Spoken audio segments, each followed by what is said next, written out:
जो टॉपिक है may be possible कुछ एवरेज बच्चों को परेशान करे। अच्छा, स्टेटस अच्छा था, ठीक ठीक ठीक ठीक ठीक। क्या बोल रहा था यार मैं? अच्छा, कृति कह रही है मैं कांग्रेस बोलने वाली थी, फिर ध्यान आया ये तो सर है, इनके पास कहां से BMW आएगी। अच्छा, एक बार क्या हुआ, जब मैं गाजियाबाद गया था, यानी किसी काम से गया था, तो वहां पर एक सिक्योरिटी गार्ड था, वो बोला ओ भाई साहब ये अपनी BMW यहाँ से हटाओ, हटाओ यहाँ से BMW, यहाँ से हटाओ, यहाँ नहीं लगाना। मैं वहां गया, वो सिक्योरिटी गार्ड को गले लगा दिया। वो कह रहा क्या है भाई साहब, हटाओ इसे। गले क्यों लगा रहे हो उसने? मैंने कहा देख ये ऑडी मेरी, वो ये BMW मेरी नहीं है, लेकिन मुझे खुशी इसलिए हो रही है कि तुझे मेरी शक्ल देख के लगता है कि मैं ऑडी अफोर्ड कर सकता हूँ BMW। अच्छा हाँ, सीरियसली मैंने उसको गले लगाया कि तुझे मेरी शक्ल देख के ऐसा लगता है कि मैं ऑडी या BMW अफोर्ड कर सकता हूँ। आज की क्लास छोटी नहीं होगी, बड़ी होगी, ठीक है क्लास। ओके, एक्चुअली आज की क्लास थोड़ी सी इरिटेटिंग हो सकती है उन लोगों के लिए जिन्होंने इंटरफेरेंस ढंग से नहीं पढ़ा, जिन्होंने इंटरफेरेंस के फंडामेंटल्स को नहीं पढ़े। तो धोखा नहीं, एक टॉपिक है, टॉपिक एक ही, डिफरेंशियल टेंशन मतलब धोखा नहीं है, एक ही टॉपिक है, ये घंटे भर में हो जाएगा, है ना। लेकिन मैं ना थोड़ा एक्सप्लेन करके भी पढ़ाऊंगा। बोर्ड के हिसाब से तो बहुत छोटा टॉपिक है, बोर्ड के हिसाब से तो बहुत छोटा टॉपिक है, बहुत छोटा। लेकिन यदि मैं बोर्ड के हिसाब से पढ़ाऊंगा ना, तो आपको मैक्सिमम चीजें रखनी पड़ेंगी। छोड़ो बेटा, रिकॉर्डिंग चालू हो चुकी है, बाद में बात करते हैं, सीधे मुद्दे पर आता हूं, है ना। टॉपिक है हमारा डिफ्रैक्शन। टॉपिक है हमारा डिफ्रैक्शन। क्या है डिफ्रैक्शन? एक्चुअली लाइट का किसी ऑब्स्टिकल, किसी एपर्चर, ऑब्स्टिकल स्पेलिंग गलत होगी, अब सही है, ऑब्स्टिकल, एपर्चर बोल सकते हो, स्लिट बोल सकते हो, वहां से टकरा के, उसके कॉर्नर से टकरा के तिरछा हो जाना, बेंड हो जाना, इसको डिफ्रैक्शन बोलते हैं। और डिफ्रैक्शन के लिए हम अभी अभी एक्सप्लेन करूंगा, और भी वर्ड यूज करते हैं। डिफ्रैक्शन का मतलब बेंडिंग ऑफ लाइट, आप बेंडिंग वर्ड यूज कर सकते हो, आप स्प्रेडिंग ऑफ लाइट बोल सकते हो, स्प्रेड होना लाइट का, स्प्रेडिंग ऑफ लाइट, या एक और वर्ड यूज कर सकते हो broadening of beam, broadening of light beam, light beam का मोटा कर देना। ये दो तीन वर्ड यूज कर सकते हो, bending of light, spreading of light, broadening, broad माने मोटा कर देना। आइए पहले समझाता हूं, क्योंकि शब्दों से नहीं चीजें समझ में आती कि मैं बात क्या करना चाह रहा हूं आपसे। देखिए एक्चुअली यदि मान लो मैंने यहां पर एक ऑब्स्टिकल रख दिया, ये ऑब्स्टिकल रख दिया, और यहां पे कोई पॉइंट सोर्स रख दी, ऑब्स्टिकल का नाम रख दिया मैंने AB, this is AB obstacle, okay, और सामने रख दी स्क्रीन। तो यदि मैं इसको ऑन करूंगा पॉइंट सोर्स को, तो बेटा ये वाली लाइट तो इसे पार कर नहीं पाएगी, यहां तो सामने ऑब्स्टिकल है, ये वाली भी नहीं कर पाएगी, ये वाली भी नहीं कर पाएगी, यहां से लाइट जाना स्टार्ट हो पाएगी कंटिन्यू, यूं करके लाइट जा पाएगी। यानी सबसे पहली लाइट वो जाएगी जो A को सूंघ के जा रही होगी, light this is point A' और दिस इज पॉइंट B', हाँ उसके उधर जारी होगी। यानी हम ये एक्सपेक्ट करें ना कि यदि इस तरीके से पॉइंट सोर्स को रखा है, सामने ऑब्जेक्ट रख दिया, तो आपको A' और B' के बीच में लाइट नहीं मिलेगी, यहां पे लाइट नहीं मिलेगी। Is it okay? Within region A' B' आपको लाइट मिलेगी, तो A' के बियॉन्ड और B' के बियॉन्ड मिलेगी। और ऐसा ही होता है नॉर्मली, ऐसा ही होता है सिचुएशन, कि जब आप, उस दिन मैंने टॉर्च मारी थी, हाथ का पंजा रख दिया था सामने, तो आप क्या देख रहे थे, क्या देखा था आपने? अब वो फोन लाया नहीं, दूसरा टॉर्च लगा दो, बीच में ऑब्स्टिकल डाल दो, तो यहाँ शेडो मिलेगी ना। तो मतलब इस AB की ज्योमेट्रिकल शेडो मिलेगी, तो यहाँ लाइट एक्सपेक्ट नहीं करनी चाहिए, मिलती भी नहीं है, नहीं मिलती लाइट। लेकिन मगर यदि इसका साइज A है, मान लो इस ऑब्स्टिकल का साइज A है, तो सुनिए, यदि मैं इस A को छोटा कर दूं, इतना छोटा कर दूं कि इस A का साइज लाइट की वेवलेंथ के बराबर हो जाए, इस A का साइज लाइट की वेवलेंथ के बराबर हो जाए, तो आपको पता है कितना छोटा करना पड़ेगा? लाइट की वेवलेंथ होती है नियरली 10⁻⁻⁶ मीटर के ऑर्डर में। लाइट की जो वेवलेंथ होती है वो 10⁻⁻⁶ मीटर के ऑर्डर में होती है, उस रेंज में भटकती रहती है, ऑर्डर का मतलब उसके आसपास रहती है। तो इसका मतलब एपर्चर का साइज आपको 10⁻⁻⁶ मीटर का करना पड़ेगा। अब जितना बड़ा होगा उतना तो मैं दिखाऊंगा, तो आपको कुछ समझा तो पाऊंगा नहीं मैं, है नहीं। 10⁻⁻⁶ फील करिए, तो मैं फिर भी मैंने स्लिट, ये जो, सॉरी स्लिट बोल रहा हूँ, सॉरी बेटा, ऑब्स्टिकल, ऑब्स्टेकल का साइज थोड़ा छोटा कर दिया, थोड़ा सा छोटा कर दिया, और इतना छोटा कर दिया कि ये और ये कंडीशन मैच कर रही है। वेवलेंथ का साइज भी नियरली ठीक, नियरली नहीं हो पाएगा बेटा, अल्पना रिपीट नहीं हो पाएगा बेटा, सॉरी, मैं वीडियो भेज दूंगा, बस इतना कर सकता हूं। तो ये स्लिट का साइज ए बी हो गया, ठीक है।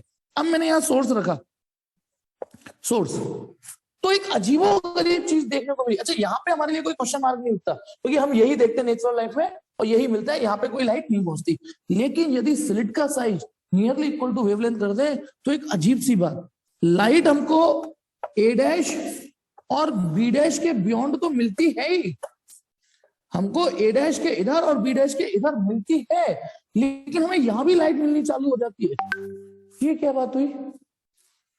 मतलब जब साइज एक अच्छा खासा साइज था इसका ए, तब हमें यहाँ पे शैडो मिलती है, नहीं मिलती लाइट। लेकिन जब इस साइज को नियरली इक्वल टू लैम्डा कर देते हैं और सोर्स को पहले की तरह रखो, तो पता है हमें इतने भी पोर्शन में लाइट मिलती है। हमको दो चीजें मिलती है यहाँ पे, दोनों चीज नोट्स में लिख रही है, मैं सिर्फ बोल देता हूँ, लिख नहीं रहा हूं। एक तो light is found in that region also where it is unexpected from the point of ray optics. Ray optics के हिसाब से लाइट यहां नहीं मिलनी चाहिए, क्योंकि रे ऑप्टिक्स ने हमें यह सिखाया है कि लाइट स्ट्रेट पाथ में चलती है। खूब गलत सलत सिखाया रे ऑप्टिक्स ने, कई बातें, इसलिए उसको एग्जैक्ट ऑप्टिक्स नहीं बोलते, ज्योमेट्रिकल ऑप्टिक्स बोलते। लेंस फेंस मिरर फिरर इमेज बना लो, बस बहुत है। वो किसी फिनोमेना को एक्सप्लेन नहीं कर पाती। कौन? Ray optics. हाँ, रे डायग्राम बनाने में इमेज कहां बनेगी, ये वहां वो कंफर्टेबल होती है बस। तो रे ऑप्टिक्स ने तो हमें ऐसे कहा ना, लाइट स्ट्रेट पाथ में चलती है। ये क्या, इसको फाड़ के निकल गई क्या लाइट? और यदि इसे फाड़ के निकल गई होगी तो यहां क्यों नहीं निकली भाई? यहां लाइट कैसे पहुंच गई? यदि इसे इसको चीर के निकल गई तो इसे चीर के क्यों नहीं निकली? यही क्यों हुआ? तो एक तो ये क्वेश्चन, मैंने कहा ना दो चीजें ऑब्जर्व, पहले ऑब्जर्वेशन देखिए कि डिफ्रैक्शन होता क्या है, होता क्या है, पहले इसे फील करिए कि लाइट उन रीजन में भी मिलने लग जाती है where it is unexpected from the concept of ray optics. और दूसरा, मिलती तो मिलती है, नॉन यूनिफॉर्म लाइट मिलती है। नॉन यूनिफॉर्म लाइट मतलब वही इंटरफेरेंस की तरह, कहीं dark bright, dark bright, dark bright, dark bright, dark bright region है। ये दो चीजें, एक तो नॉन यूनिफॉर्म लाइट मिलती है, एक तो हमको नॉन यूनिफॉर्म लाइट मिलने लग जाती है, दूसरा उन रीजन में भी पेनिट्रेट कर जाती है लाइट जहां रे ऑप्टिक्स के हिसाब से नहीं आनी चाहिए। ऐसे ही एक और दिखाता हूं आपको, एक और डिफ्रैक्शन, इसी को बोलते हैं डिफ्रैक्शन, इसी को बोलते हैं एक्चुअली। चलो यही एक्सप्लेनेशन देने की भी कोशिश करता हूं। एक्चुअली जब लाइट यहां पे आपको मिल रही है तो फिर ये एक्सप्लेन किया गया, ठीक है। सुनो सुनो बताता हूं बेटा, इसका मतलब ये जो लाइट है कॉर्नर से टकरा के टेढ़ी हुई है, सीधी भी गई है और टेढ़ी भी हुई है। तो सुनो, टेढ़ी होके यू भी गई है, टेढ़ी होके यू भी गई है, टेढ़ी होके इधर भी पहुंची है, टेढ़ी होके इधर भी पहुंची। ये जो कॉर्नर से इस कॉर्नर से भी जगह जगह टेढ़ी ऐसे भी जा रही है, तो इसी को बोलते हैं डिफ्रैक्शन।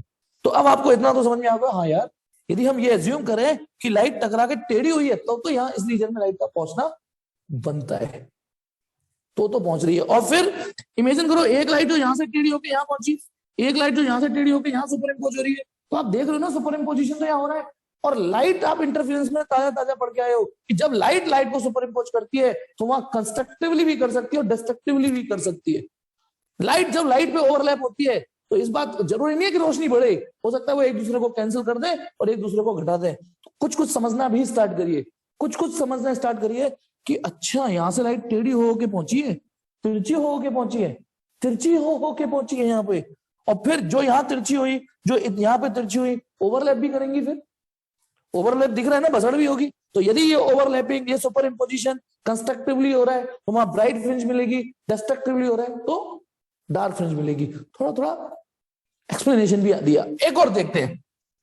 अच्छा, ये वाला वो एक्सपेरिमेंट है, यदि आपने टेलीग्राम पे मेरी भेजी हुई वीडियो देखी हो तो मैंने उसमें देखा होगा कि एक बंदे ने ग्रीन कलर की लेजर टॉर्च ली, ग्रीन कलर की लेजर टॉर्च को उसने एक पतले से वायर पे मारा है। वो वीडियो देखना जिसने नहीं देखी, ठीक है। एक धागा देख रहे हो, धागे की डायमेंशन, क्योंकि डिफ्रैक्शन की शर्त ही यही है। एक्चुअली डिफ्रैक्शन होता ही तब है जब ये दोनों एक जैसे ऑर्डर के हो, लगभग जैसे इंटरफेरेंस होने की शर्त थी ना, दोनों सोर्सों को कोहेरेंट होना जरूरी है। डिफ्रैक्शन ये एक नंबर का क्वेश्चन है बेटा, एक नंबर का क्वेश्चन है। What are the condition for getting diffraction? A और लैम्डा नियरली सेम ऑर्डर के होने चाहिए। यहाँ ए और लैम्डा सेम ऑर्डर के नहीं थे तो यहाँ बेंडिंग नहीं हुई। यहां किनारों से डिफ्रैक्ट नहीं हुई, किनारों से डिफ्रैक्ट होती है इस सिचुएशन में, इस सिचुएशन में। ठीक है, एक बात बताइए, आप भी चलते चलते चलते यदि कंकड़ी आ जाए तो आप टकरा के टेढ़े नहीं होते, लेकिन आपके टकरा के पत्थर आ जाए, अचानक टकरा जाओ तो आप टेढ़े हो जाते हो। एक चीज समझिएगा, आपकी डायमेंशन का पत्थर आ जाए तो, समझ गए मैं क्या बोल रहा हूं? आपके सामने एक पत्थर आ जाए, अंधेरा, मान लो अंधेरा है, बिल्कुल कमरे में अंधेरा है, मैंने पत्थर रख दिया, आप चल रहे हो, अंधेरे में यदि आप उस पत्थर से टकराओगे तो तिरछे हो जाओगे आप। लेकिन यदि आपके डायमेंशन के कंपैरिजन में एक छोटी सी कंकड़ी रख दी जाए तो आप उसे टकरा के टेढ़े नहीं होने वाले, आप सीधे ही चलते हो। तो वही चीज, ठीक है, लाइट है कंकड़ी, कंकड़ी जैसी डायमेंशन, और आपने स्लिट का साइज रख दिया मीटर्स में, तब नहीं डिफ्रैक्शन देखने को मिलता। तब मिलता है जब दोनों डायमेंशन, पत्थर और मैं, लगभग सेम ऑर्डर के हैं, तब मेरे को वो डिफ्लेक्ट कर पाएगा। तो ये 1 नंबर का क्वेश्चन है। आइए, हाँ, तो मैं ये बता रहा था, उस टेलीग्राम वाली वीडियो को देखिएगा, एक धागा है, उस धागे पे थ्रेड पर उसने लेजर टॉर्च मारी है, तो स्क्रीन पर देखिएगा मिला ही नहीं मिला, स्क्रीन पे alternate dark bright dark bright dark bright. और सुनिए, यदि मैं उस धागे पे लाइट ना मार के उस लेजर टॉर्च को सेपरेटली डालता तो केवल एक ग्रीन स्पॉट दिखता, आपको दिखता ही नहीं दिखता। एक ग्रीन लेजर टॉर्च यदि आप सिंपली यूं मार दीजिए तो केवल एक ग्रीन स्पॉट दिखता आपको, लेकिन जब उसने उसे धागे पे मारा तो देखिए स्क्रीन पर तो आपको केवल एक स्पॉट नहीं मिला ना, लाइट बिखरी हुई मिली, नहीं मिली। लाइट का बिखर जाना, फैल जाना, बेंडिंग, स्प्रेड हो गई, पता ना, फैल गई या बीम मोटी हो गई, इसको बोलते डिफ्रैक्शन। एक और चीज, एक और एक्सपेरिमेंट दिखाता हूं। जैसे सपोज करो ये मैंने एक स्लिट ली, खूब अच्छी खासा स्लिट का साइज खोल दिया, अच्छा खासा खोल दिया, तो ये प्लेन वेवफ्रंट है, या 1 मिनट यदि मैं पॉइंट सोर्स लगाता हूं, पॉइंट सोर्स, और सामने स्क्रीन रख दी, तो हम ये एक्सपेक्ट करें कि इसका नाम ए बी दे दिया, तो जो लाइट यूं गई, रे ऑप्टिक्स तो हमें यही सिखा के आई है ना कि आपको लाइट सिर्फ ए डैश और बी डैश रीजन में मिलनी चाहिए। आपको सिर्फ इस, अब की बार उल्टा कर दिया मैंने, यहां पे ऑब्स्टिकल था, अब यहां छेद है, स्लिट है, तो आपको लाइट सिर्फ इतने रीजन में ही मिलनी चाहिए, ए डैश और बी डैश के रीजन में ही मिलनी चाहिए। ठीक है, ए डैश बी डैश रीजन में ही मिलनी चाहिए, और ऐसा ही होता है। लेकिन यदि मैं इसमें भी इसका साइज ऐसा कर दूं, इसका साइज किसका, स्लिट की डायमेंशन थोड़ी पतली कर दूं, ठीक है, ये पतली कर दी मैंने, ए नियरली इक्वल टू लैम्डा कर दिया जाए, तो अब पता है क्या होगा? अब क्या होता है, ये कायदे से रे ऑप्टिक्स के हिसाब से तो लाइट आपको सिर्फ इतने रीजन में मिलनी चाहिए, इतने। यदि ये ए बी है तो सिर्फ ए डैश बी डैश रीजन में ही मिलनी चाहिए ना, ठीक, केवल इतने रीजन में। लेकिन एक्चुअली होता क्या है, जब आप यहां रखते हो सोर्स को और स्लिट का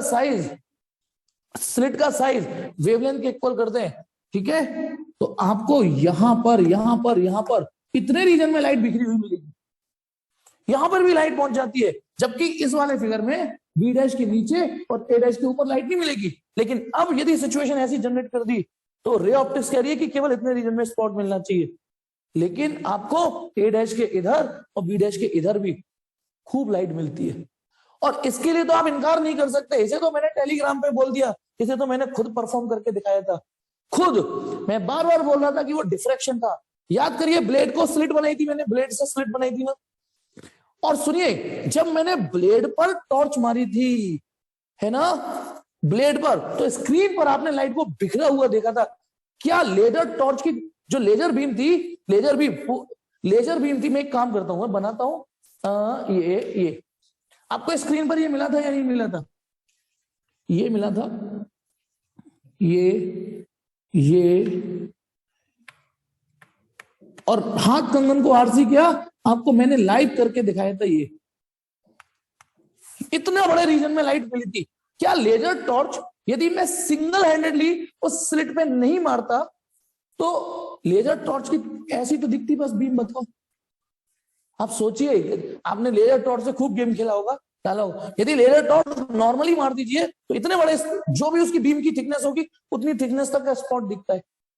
लेकिन जब मैंने स्लिट पे मारा, स्लिट पे बहुत बारीक स्लिट बनाई, मुझे इस कंडीशन को मैच करना था, तो कमाल हो गया। आप फिजिक्स के स्टूडेंट हो, कमाल की तरह सोचिए, कि यार ये तो ये इधर उधर बिखरी हुई लाइट मिली और नॉन यूनिफॉर्म मिली, नॉन यूनिफॉर्म लाइट मिली, कहीं bright dark bright dark bright dark bright dark. इसीलिए इसको स्प्रेडिंग भी बोलते हैं, क्योंकि स्क्रीन में इतनी जगह फैल गई लाइट, जबकि इतना छोटा सा स्पॉट था लेजर टॉर्च का। समझ पा रहे हो या नहीं समझ पा रहे हो कि मैं क्या समझाने की कोशिश कर रहा हूं कि डिफ्रैक्शन होता क्या है, कैसे हुआ वो बात की बात है, होता क्या है। इन्हीं क्वेश्चनों का जवाब हमें आज ढूंढना है कि यार लाइट हमें इतने रीजन में मिलनी चाहिए थी रे ऑप्टिक्स के अकॉर्डिंग, लेकिन ये तो इतने रीजन में बिखर गई। लेकिन ऐसा कब होगा, जब ये मतलब वही चीज जब ए नियरली इक्वल टू लैम्डा होता है तब डिफ्रैक्शन। इसे भी बोल सकते हैं, अच्छा यदि लाइट आपको यहाँ मिल रही है, लाइट आपको यहाँ मिल रही है, इसका मतलब लाइट पहुंची है, क्या हुआ होगा, लाइट जो आई है यहां से टेढ़ी होके, यहां से टेढ़ी होके यहां पहुंची होगी, इधर भी पहुंची होगी डिफ्रैक्ट होके कॉर्नर से, तो इसका मतलब स्प्रेडिंग समझ में आ गई, बीम मोटी हो गई। आपकी लेजर बीम सिर्फ इतनी मोटी थी, लेकिन इतनी मोटी हो गई, मात्र इतनी मोटी लेजर बीम थी, यदि स्लिट पे नहीं डालू सामने डालू तो सिर्फ इतनी मोटी बीम थी, लेकिन ब्लेड के स्लिट जो बनाई थी तो इतनी बड़ी हो रही थी।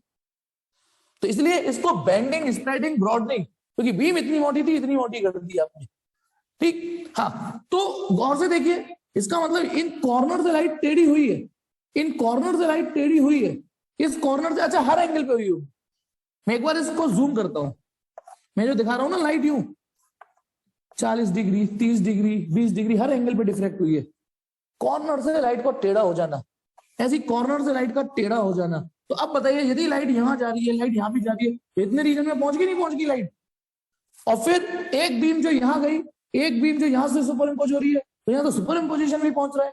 यदि ये कंस्ट्रक्टिवली सुपर इम्पोज करेंगी तो ब्राइट स्पॉट बन जाएगा, डिस्ट्रक्टिवली करेंगी तो डार्क स्पॉट बन जाएगा। क्योंकि इतना तो हम इंटरफेस में सीख चुके हैं कि light when added to light can create darkness. Light पे लाइट जब ऐड होती है तो डार्कनेस भी क्रिएट कर सकती है। तो पहले ये डिफ्रैक्शन समझिए। डिफ्रैक्शन की शर्त यह है कि ये दिखता तब है जब ए नियरली लैम्डा हो, जिसके लिए मैंने एक सिंपल सा एग्जांपल दे दिया। आप जब कंकड़ी से टकराते हो, आपकी डायमेंशन इतनी बड़ी। अच्छा एक बात बताओ, यदि ट्रक से ट्रक टकराएगा, ट्रक से ट्रक टकराएगा तब जाके डेविएशन होंगे ट्रक में, लेकिन यदि ट्रक से साइकिल टकरा जाए तो साइकिल है ना, तो थोड़ी नहीं ट्रक डिस्टर्ब हो जाएगा, साइकिल कोई नुकसान होगा यदि होगा तो कुछ, ठीक। तो चलिए, अच्छा एक और अंदाज है इसको एक्सप्लेन करने का, इसको एक्सप्लेन करने का देखिए, ठीक है, यहां बताता हूं। ये देखिए, ये रही हमारे पास वो वाला फिगर ए बी, जिसमें स्लिट अच्छे खासे अमाउंट साइज में खोल दिए। तो यदि यहाँ प्लेन वेवफ्रंट आपने डाला तो वो लगभग बिना डिफ्रैक्ट हुआ होगा, तो थोड़ा बहुत तिरछा होके हुआ भी होगा, थोड़ा थोड़ा गुलाइयां लेके यहाँ पहुंच गया। लेकिन अब आप समझना, यदि मैंने यहाँ स्लिट इतनी नन्ही सी कर दी, बहुत मुन्नी सी, ये वेव फ्रंट आ रहा है प्लेन वेव फ्रंट, अब बताओ रे ऑप्टिक्स के हिसाब से तो केवल इतने में स्पॉट बनना चाहिए, लेकिन हम तो अब वेव ऑप्टिक्स पढ़ चुके हैं, ये इतना छोटा कर दिया, ये पॉइंट सोर्स बना दिया। देखो स्फेरिकल वेव फ्रंट निकालेगा भी, अब स्फेरिकल वेव फ्रंट निकालेगा तो स्क्रीन के इतने पोर्शन पे तो लाइट बिखरनी थी। आप ये देखिए स्क्रीन के, क्योंकि रे ऑप्टिक्स के हिसाब से तो इतने भी पहुंचना चाहिए स्पॉट। यदि हम ये पढ़ने लग जाएं कि light travel in straight path only, सब बकवास है। रे ऑप्टिक्स केवल बच्चों को केवल ज्योमेट्रिकल ऑप्टिक्स समझाने के लिए बता दिया जाता है, लेकिन सच ये है कि जैसे ही ये छोटा सा होगा इस पॉइंट सोर्स, तो स्फेरिकल वेव फ्रंट निकलेंगे, तो आप देख रहे हो इतने बड़े एरिया पे लाइट पहुंचेगी, तो लाइट तो बिखरेगी, कोई रॉकेट साइंस नहीं थी। थोड़ा सा डिटेल में और जाएंगे। पहले डिफ्रैक्शन समझ में आ गया कि होता क्या है और कब दिखता है, होता क्या है कब दिखता है, जब टकराने वाला टकराने वाली के लगभग सेम डायमेंशन में हो। और सुनिए, मैं यहां पे एक और बात बताऊंगा, एक और बात बताता हूं, लाइट का डिफ्रैक्शन ना इजीली नहीं दिखता है आपको, ये सच बात है। अब बताना, ब्लेड पे स्लिट पे बनाई मैंने, उसके बाद लेजर टॉर्च मारी, तब आपको स्क्रीन पे एक स्वीट सा, मतलब एक अच्छा सा आंखों को दिखने वाला सेटिस्फाइड एक चीज दिखी, ऑल्टरनेट डार्क ब्राइट। अब लेकिन एक मिनट सुनना, यदि मान लो ये एक दरवाजा है, ठीक है, थोड़ी सी झिर्रियां भी खुली हुई हैं, हल्की सी झिर्रियां खुली हुई है ना दरवाजे की, ये है ए और बी। यदि यहां से मान लो ये मैं हूं, ये मेरा दोस्त है, यदि मैं यहां से बातें करूं, मैंने क्या कहा, एक दरवाजा है जिसकी छोटी छोटी झिर्रियां, जो झिर्रियां खुली रहती है हल्की सी, तो जब हम बात करें तो आवाज तो सुन लेते हैं ना एक दूसरे की, लेकिन देख नहीं पाते। यदि एक ठीक ठीक है ना, एक दीवाली रख दूं, दीवार को रख दूं, या एक मिनट मैं सामने अपने आंखों के आगे ये रख दूं और दोस्त सामने खड़ा हुआ है, तो मैं उसको देख नहीं सकता पर उसको सुन सकता हूं। सुन पा रहा हूं, देख नहीं पा रहा हूं। सुनना यानी साउंड वेव, देखना माने लाइट वेव। इसका मतलब ये हुआ जब मैंने कुछ भी बोला, ये बोला, दिस इज बोला मतलब आवाज है, तो जब यहां से टकराई किनारों से तो ये इधर भी गई होगी साउंड वेव और इधर भी तिरछी हुई होगी, किनारों से टेढ़ी भी हुई होगी, तो साउंड डिफ्रेक्ट हो गई। ये साउंड का डिफ्रेक्शन था, किनारों से टकरा के इधर उधर चली गई। लाइट, यदि लाइट भी डिफ्रेक्ट हुई होती तो पक्का हम एक दूसरे की इमेज भी देख पा रहे होते, लेकिन लाइट डिफ्रेक्ट हो नहीं सकती। क्यों क्यों क्यों क्यों? क्योंकि ये जो डायमेंशन है या ये वाली जो डायमेंशन है ये मीटर्स में होती है ना, मीटर में। दरवाजा ये भी, ये कोई एमएम में थोड़ी नहीं था, मीटर में है डायमेंशन इसकी भी। 0.5 मीटर बोल सकते हो या पॉइंट, है ना, मीटर में। तो अब साउंड की जो वेवलेंथ होती है, फॉर साउंड वेवलेंथ मीटर की रेंज में लाई करती है। साउंड की वेवलेंथ मीटर की रेंज में लाई करती है। तो अब उसके लिए भी वही शर्त है कि साउंड डिफ्रेक्ट तब होगी जब ए नियरली इक्वल टू लैम्डा होगा, ए नियरली इक्वल टू लैम्डा होगा। अब साउंड की वेवलेंथ लैम्डा मीटर में होती है और जनरल लाइफ में भी मीटर की डायमेंशन के ऑब्स्टेकल मिलते हैं, तो इसलिए साउंड इजीली डिफ्रेक्ट होते हुए सुन लेते हैं। क्योंकि ये जो साउंड की कंडीशन है वो जनरल लाइफ में अवेलेबल रहती है। जनरल लाइफ में खिड़की दरवाजे ये सब पर्दे पर्दे है ना, सब उसी डायमेंशन में, साउंड की डायमेंशन से मैच कर रहे होते हैं, तो साउंड डिफ्रेक्ट होते हुए सुन सकते हो। लेकिन फॉर लाइट, लाइट की वेवलेंथ है हमारी 10⁻⁻6 मीटर की रेंज में, तो इसका मतलब ऑब्स्टेकल भी इसी साइज का चाहिए। अब यार ऐसा थोड़ी नहीं ऑब्स्टेकल जनरल लाइफ में मिलता है, आपने क्रिएट किया लैब में ब्लेड से, तार से, ठीक है ना। नहीं बेटा मैं दोबारा नहीं बता पाऊंगा बेटा, सॉरी, ये चीज मुझसे बस मैं हाथ जोड़ के विनती कर रहा हूं, ठीक है। मैं वीडियो भेज दूंगा दोबारा, उसको ढंग से देखिएगा, ठीक। हाँ, तो मैं क्या बता रहा था, तो साउंड क्यों इजीली डिफ्रेक्ट होते हुए सुनाई देती है जनरल लाइफ में? क्योंकि साउंड की वेवलेंथ थोड़ी तगड़ी होती है मीटर्स में, और जनरल लाइफ में भी जो एपर्चर ऑब्स्टेकल होते हैं वो मीटर में लाई करते हैं, इसलिए साउंड डिफ्रेक्ट होती हुई दिखती है। लेकिन यदि मैं इतनी बड़ी दीवार कर दूं, इतनी बड़ी दीवार कर दूं हर तरफ से, ऐसे और ऐसे भी, नहीं तो बेटा इधर से डिफ्रेक्ट हो जाएगी, तो फिर हम एक दूसरे को सुन भी नहीं पाएंगे, ये भी सच है, फिर सुन भी नहीं पाएंगे। तो यानी एक क्वेश्चन ये कि लाइट का डिफ्रैक्शन इजीली ऑब्जर्व क्यों नहीं होता? लेकिन असंभव नहीं है, हमने क्रिएट किया है, बनाया तो हो भी गया ना। तो पहले तो हमें ये डिफ्रैक्शन समझना है कि डिफ्रैक्शन को बेंडिंग बोलिए, ब्रॉडनिंग ऑफ लाइट बीम बोलिए, किनारों से टेढ़ा हो जाना, हर वेव डिफ्रैक्ट होती है, हर वेव। और हर वेव के लिए ये शर्त है, जिस वेव को डिफ्रैक्ट होते हुए आप ऑब्जर्व करना चाहते हो, ए नियरली इक्वल टू लैम्डा होना चाहिए। स्प्रेडिंग, ब्रॉडनिंग, है ना, सभी वर्ड सुटेबल है। आइए अब मुद्दे पर आते हैं, सिंगल स्लिट एक्सपेरिमेंट जो हमारे सिलेबस में है, सिंगल स्लिट एक्सपेरिमेंट। अब सिंगल केवल आप लोग ही नहीं हो, स्लिट भी सिंगल हो सकती है। सिंगल स्लिट एक्सपेरिमेंट 14 फरवरी पास आ रही है सर, क्यों खून जला रहे हो आप हमारा, है नहीं, है ना। सिंगल स्लिट, और आपकी भी क्लास ऑनलाइन है, हम तो बहाने से भी नहीं आ सकते। Single slit experiment, single slit experiment, ठीक। चलिए जख्म नमक डाल दिया मैंने, है नहीं। हाँ चलिए तो स्टार्ट करते हैं सिंगल स्लिट एक्सपेरिमेंट में। आपको एक और चीज बताता हूं, ठीक है। अभी दिल में दिमाग में काफी क्वेश्चंस आएंगे, पहली बार पढ़ रहे हो टॉपिक तो आएंगे, ठीक है। सिंगल स्लिट एक्सपेरिमेंट वही एक्सपेरिमेंट है जो मैंने परफॉर्म करके दिया था, समझ गए। आज उसकी थ्योरी आई है, दिखा मैंने भले ही पहले दिया था। तो देखिए यहां पर मैंने एक छोटी सी स्लिट बनाई, बहुत मामूली सा छेद दिख रहा है ना, बहुत मामूली सा छेद, स्लिट। यहां पर हमने एक वेव फ्रंट डाल देंगे, चलो एक वेव फ्रंट आएगा यहां पर, दिस इज सोर्स, यहां पर ए बी। फिर इसके पास में एक लेंस भी रख सकते हो आप, मैंने नहीं रखा था, मैंने तो नहीं रखा था। और फिर सामने स्क्रीन रख देना, मतलब लेंस ऑप्शनल है, लेंस रख भी सकते हो नहीं भी रख सकते हो, मैंने तो नहीं रखा था ना, ठीक है। लेंस से थोड़ा सा एनर्जी ज्यादा फैलने की बजाय और फोकस हो जाती है, तो जो जितनी दिखेंगी वो थोड़ी तगड़ी दिखेंगी, ये होता है बस। जितनी ब्राइट फ्रिंजेस वगैरह दिखेंगी थोड़ी तगड़ी दिखेंगी, और कुछ नहीं, ठीक है। यहां से यहां तक की दूरी को हमने डी बोला। अच्छा यहां से यहां तक की दूरी एफ, मतलब आपको जो स्क्रीन रखनी है, स्क्रीन है ये, वो लेंस के फोकल प्लेन में रखनी है। लेंस की आदत है ना, यदि पैरेलल लाइट आएंगी तो फोकस पे कर देगा, हाँ, और ये इतना पास है, इतना पास कि एफ और डी नियरली बराबर है, ध्यान रखना, एफ और डी लगभग बराबर है, एफ उस स्लिट से घुसा हुआ है। अब सच्चाई ये है कि इस फिगर में जो हो रहा होगा इसके बीच में वो एक्सप्लेन नहीं किया जा सकता, इसीलिए मैं इस फिगर को थोड़ा जूम कर रहा हूं। मैं क्या बोल गया सुनिए, इतने बीच में मुझे ये एक्सप्लेन करना है कि हो क्या रहा है, हो क्या रहा है, ठीक है, इस फिगर में। तो अब इससे बारीक फिगर में तो नहीं समझा पाऊंगा ना, तो मैं थोड़ी स्वतंत्रता ले रहा हूं इसे जूम करने की। तो मैं इसका जूम व्यू बना रहा हूं। तो ये रही मेरी स्लिट, थोड़ी सी मैंने बड़ी बना दी, ए बी। ये वेव फ्रंट आएगा यहाँ पर, ये ना वेव फ्रंट, ये आ रहा, ठीक है ना, प्लेन वेव फ्रंट, ऐसे ऐसे ऐसे ऐसे यहां तक आ जाएगा। ये डॉट डॉट, ये dot dot dot dot portion क्या है, डॉट डॉट, जो यहां से वेव फ्रंट आ गया, ठीक है। और ये इसका साइज ए है, स्लिट का साइज। अब जब मैं इसे जूम कर रहा हूं तो लेंस भी थोड़ा जूम कर देता हूं, लेंस थोड़ा दूर भी कर देता हूं। ये मैंने लेंस बनाया, ठीक है, क्योंकि मैं इसका जूम भी बना रहा हूं। और ये स्क्रीन, स्क्रीन। अब देखिए क्या हो रहा है, आपको समझना है कि यहां हो क्या रहा है।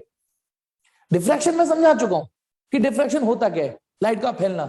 ये भी मैंने समझा दिया कि डिफ्रैक्शन में दिखेगा क्या आपको। हाँ, एक चीज और, हाँ, इंटरफेरेंस और डिफ्रैक्शन में, एक मिनट, यदि मैं बात इंटरफेरेंस और डिफ्रैक्शन की करूं, इंटरफेरेंस और डिफ्रैक्शन, तो डिफ्रैक्शन आप ऐसे समझिए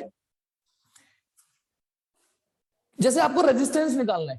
एक मिनट, रेजिस्टेंस, ये रहा रेजिस्टेंस, है ना। तो एक तरीका क्या है इसकी वैल्यू निकालने के लिए, कि यदि आर निकालना है तो एक तरीका ये है कि ये यहाँ पे वोल्ट मीटर लगा दो, एक बैटरी लगा दो और रास्ते में एमीटर लगा दो। मुझे ये बताइएगा, सोच के बताइएगा, यदि मैं इस रेजिस्टेंस की वोल्टेज की रीडिंग ले लूं, इस एमीटर से करंट की रीडिंग ले लूं, तो यदि V/I कर दूं तो आर निकलेगा या नहीं निकलेगा लैब में। मुझे आर कैलकुलेट करना है प्रैक्टिकली। इस वोल्टेज की रीडिंग ले लूं V और इधर से करंट की रीडिंग ले लूं I, तो V/I कर दूं तो आर निकल जाएगा, बिल्कुल निकलेगा, बिल्कुल निकलेगा, कोई दो राय नहीं है इसमें। लेकिन अब मेरा क्वेश्चन ये है कि जब आप आर ऐसे निकाल सकते हो, जब आप आर ऐसे निकाल ही सकते हो, तो फिर मीटर ब्रिज की क्या जरूरत थी, मीटर ब्रिज क्या जरूरत थी मीटर ब्रिज की, बोलो, जब रेजिस्टेंस ऐसे निकल सकता है तो। हाँ, मोर एक्यूरेटली, जब आपको थोड़ा और एक्यूरेसी चाहिए, और एक्यूरेसी से निकालना है तो आप ये चाहिए आपको। तो ऐसे ही समझ लीजिए कि इंटरफेरेंस का एक्सप्लेनेशन तो ये है, this is explanation light, this is explanation pro. यानी जब आप इंटरफेरेंस को भी अंदर घुस के बारीकी से चेक करते हो तब डिफ्रैक्शन मिलता है आपको। डिफ्रैक्शन यानी इंटरफेरेंस में डिटेल में नहीं जाते, इतना डिटेल में नहीं जाते, लेकिन जब हम इंटरफेरेंस में भी डिटेल में जाएं, इंटरफेरेंस की डिटेल में जाएं, तो वहां डिफ्रैक्शन दिखता है आपको। अब सुनिए, एक्चुअली मैं अभी एनसीईआरटी पढ़ाऊंगा, ठीक है, उसमें ये बताऊंगा कि आज तक एक्चुअल डिफरेंस इंटरफेरेंस और डिफ्रैक्शन में, इंटरफेरेंस और डिफ्रैक्शन में एक्चुअल डिफरेंस तो कोई नहीं बता पाया। तो आप कहीं ऋतुराज सर कौन से तुर्रम खान, आज तक कोई भी एक सेटिस्फैक्टरी डिफरेंस इंटरफेरेंस और डिफ्रैक्शन में नहीं बता पाया है, ठीक है। The best we can do is, अभी पढ़ाऊंगा, टेंशन मतलब एनसीईआरटी की लाइन, the best which we can do, तो ये कर सकते हैं कि जब फ्यू सोर्सेज सुपर इम्पोज करें, कुछ सोर्स सुपर इम्पोज करें कुछ, तो हम वर्ड यूज करेंगे इंटरफेरेंस। जैसे दो या दो से ज्यादा, जैसे resultant wave y1 plus y2, ये हो गया हमारा इंटरफेरेंस। लेकिन जब infinite number of sources super impose करें, देखा था ना डिफ्रैक्शन में कितनी सारी सोर्सेज जा रही थी, कितनी सारी, इनफाइनाइट, तब हम वर्ड यूज करते हैं डिफ्रैक्शन। यानी जब दो सोर्स सुपर इम्पोज करते हैं तो हम इंटरफेरेंस वर्ड बोलते हैं, लेकिन जब कई सारी सोर्सों का सुपर इम्पोजिशन हो रहा होता है तब हम उसे डिफ्रैक्शन वर्ड बोलेंगे, डिफ्रैक्शन। तो इसका मतलब ये हुआ, जो थोड़ा रटना पड़ेगा हमें, जो रटने वाला पार्ट है वो ये, इसकी तो मैथमेटिक्स आपके पास डिटेल में थी, आपने इसको a sin omega d plus 5 solve कर करा के कंडीशन ऑफ मैक्सिमम मिनिमम निकाली थी। दो को तो आप जोड़ ही दोगे, लेकिन ये इनफाइनाइट नंबर ऑफ सोर्सेज हैं, इसको जोड़ने के लिए आपको इंटीग्रेशन का सहारा लेना पड़ेगा, क्योंकि जब नंबर ऑफ टर्म्स इनफाइनाइट हो तो थैंक गॉड ये वाली मैथमेटिक्स साफ साफ एनसीईआरटी ने बोला है कि ये मैथमेटिक्स हम नहीं पढ़ रहे, छोड़ो, 12th लेवल की मैथमेटिक्स नहीं है भी नहीं, हम केवल जो रिजल्ट निकलेंगे उसको डिस्कस कर लेंगे डायरेक्ट।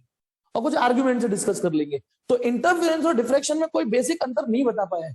बस इतना ज्यादा से ज्यादा हम जो बोल सकते हैं कि जब दो सोर्स सुपर इम्पोज करती हैं तो इंटरफेरेंस, और जब infinite number of source superimpose करने लग जाए तो डिफ्रैक्शन। दूसरा, हमने जो यंग डबल स्लिट एक्सपेरिमेंट पढ़ा, यंग डबल स्लिट एक्सपेरिमेंट, उसमें फ्रिंजेस सभी सेम विड्थ की बन रही थी, all fringes are of same width, है ना। लेकिन यहां आपने देखा था ना, अभी मैंने मिटा दिया, जो सेंट्रल ब्राइट था, दोबारा बना देता हूं, जो सेंट्रल ब्राइट था बना देता हूं, ये सेंट्रल ब्राइट, फिर डार्क, फिर ये